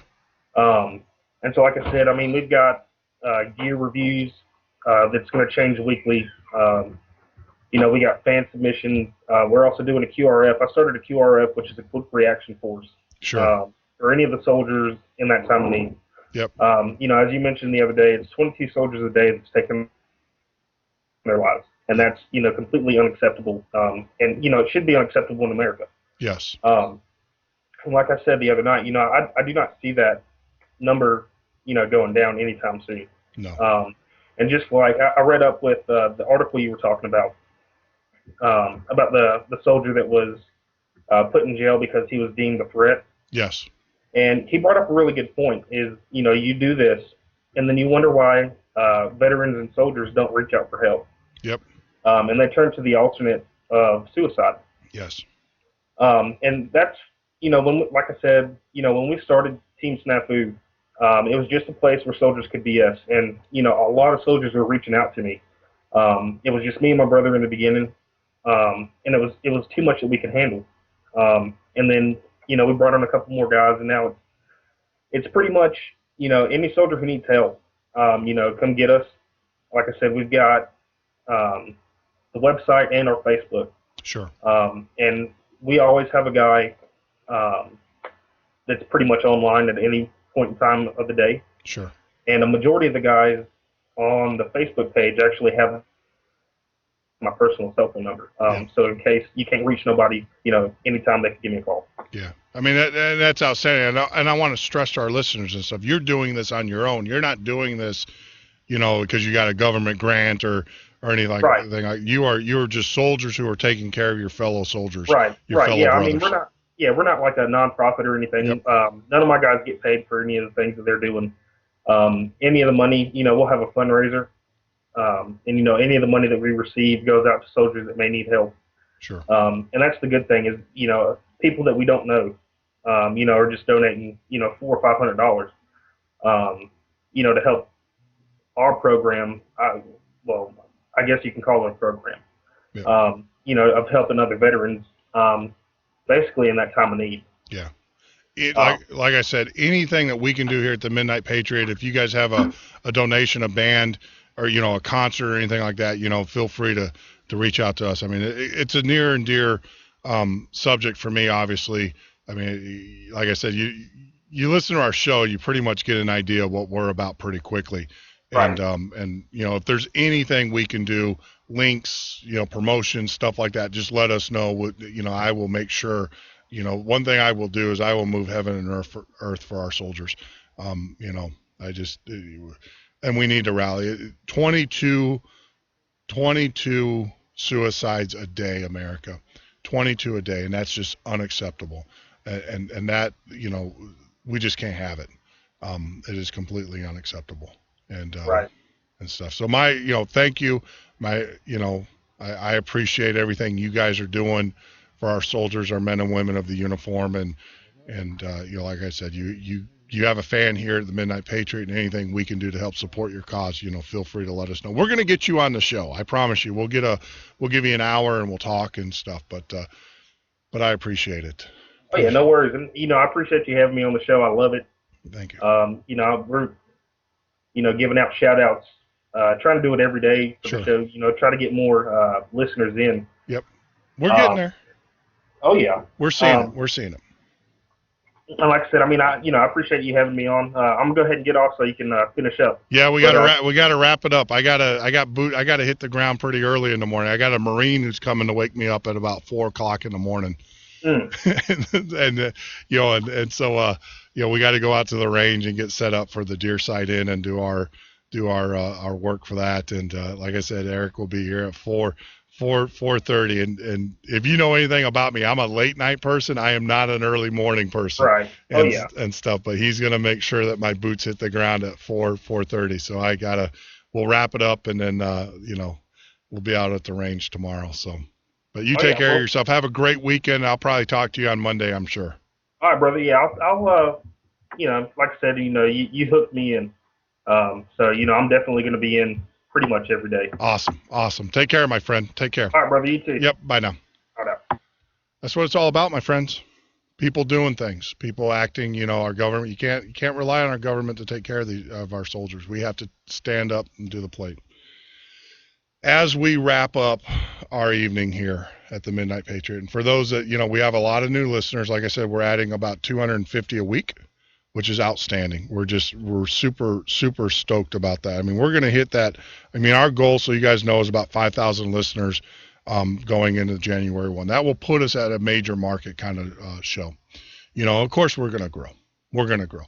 And we know that as we add more listeners, we get more callers, and that's what this show's all about. I mean, as we add more and more listeners, we'll get more and more callers, and we'll extend the show. I would love to do a 4-hour show. I would love to do a day show. It's all about getting the message out. I'm game if you are. But with that, we're wrapping up the weekend, heading into the weeks. I just want to tell you, it's been a phenomenal week. Met a lot of really great patriots. Met a lot of really good friends, people that I would call friends, people that I know that if I called and stuff, they would have my back. I know that, and vice versa. They needed me, I would be there. And stuff. They once said you find out who your true friends are when things are tough. And I'll tell you, had some tough times. We're Americans. That's what we do. We have tough times. Nothing's easy. We do what we got to do. We maintain and we march on. But wow, it's been a great week. Now, one of the things you'll hear me stress, especially on the weekends, is, take the time, spend it with your family. Let those that are around you know that you care about them, that you love them. If there's a family member you haven't talked to in a while, reach out to them. Let them know that you're thinking about them. If there's a friend, that you haven't talked to, reach out to them. Build that community. Start at your home first. Get your house in order. Once you get your house in order, then work at your community. If there's an organization in your neighborhood or wherever it may be, get involved with that organization. Now, we always end the show with a very special tribute to a wise man. Every Friday we do this. This is Paul Harvey, or this is actually me doing Paul Harvey's rendition of If I Were the Devil.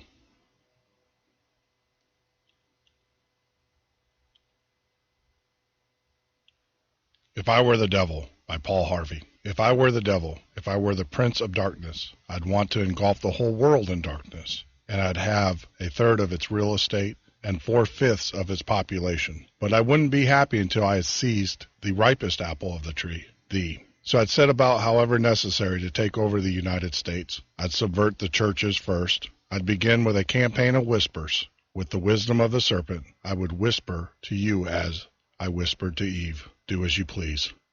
To the young, I would whisper that the Bible is a myth. I would convince them that man created God instead of the other way around. I would confide that what is bad is good, and what is good is square. And to the old, I would teach to pray after me, Our Father, which art in Washington. And then I would get organized. I would educate authors in how to make lurid literature exciting, so that anything else would appear dull and uninteresting. I would threaten TV with dirtier movies, and vice versa. I would peddle narcotics to whom I could. I would sell alcohol to the ladies and gentlemen of distinction. I would tranquilize the rest with pills. If I were the devil, I'd soon have families at war with themselves, churches at war with themselves, and nations at war with themselves, until each in its turn was consumed, and with the promise of higher ratings, I'd have memorizing media fanning the flames. If I were the devil, I would encourage schools to refine young intellects by neglecting to discipline emotions. Just let those run wild until before you knew it, you would have to have drug-sniffing dogs and metal detectors at every schoolhouse door. Within a decade, I'd have prisons overflowing. I would have judges promoting pornography. Soon, I could evict God from the courthouse, then from the schoolhouse, and then from the houses of Congress. And in his own churches, I would substitute psychology for religion and defy science. I would lure priests and pastors into misusing boys and girls and church money. If I were the devil, I'd make the symbol of Easter an egg and the symbol of Christmas a bottle. If I were the devil, I'd take from those who have and give to those who want it until I killed all incentive of the ambitious. And what do you bet? I couldn't get those whole states to promote gambling as the way to get rich. I would caution against extremes and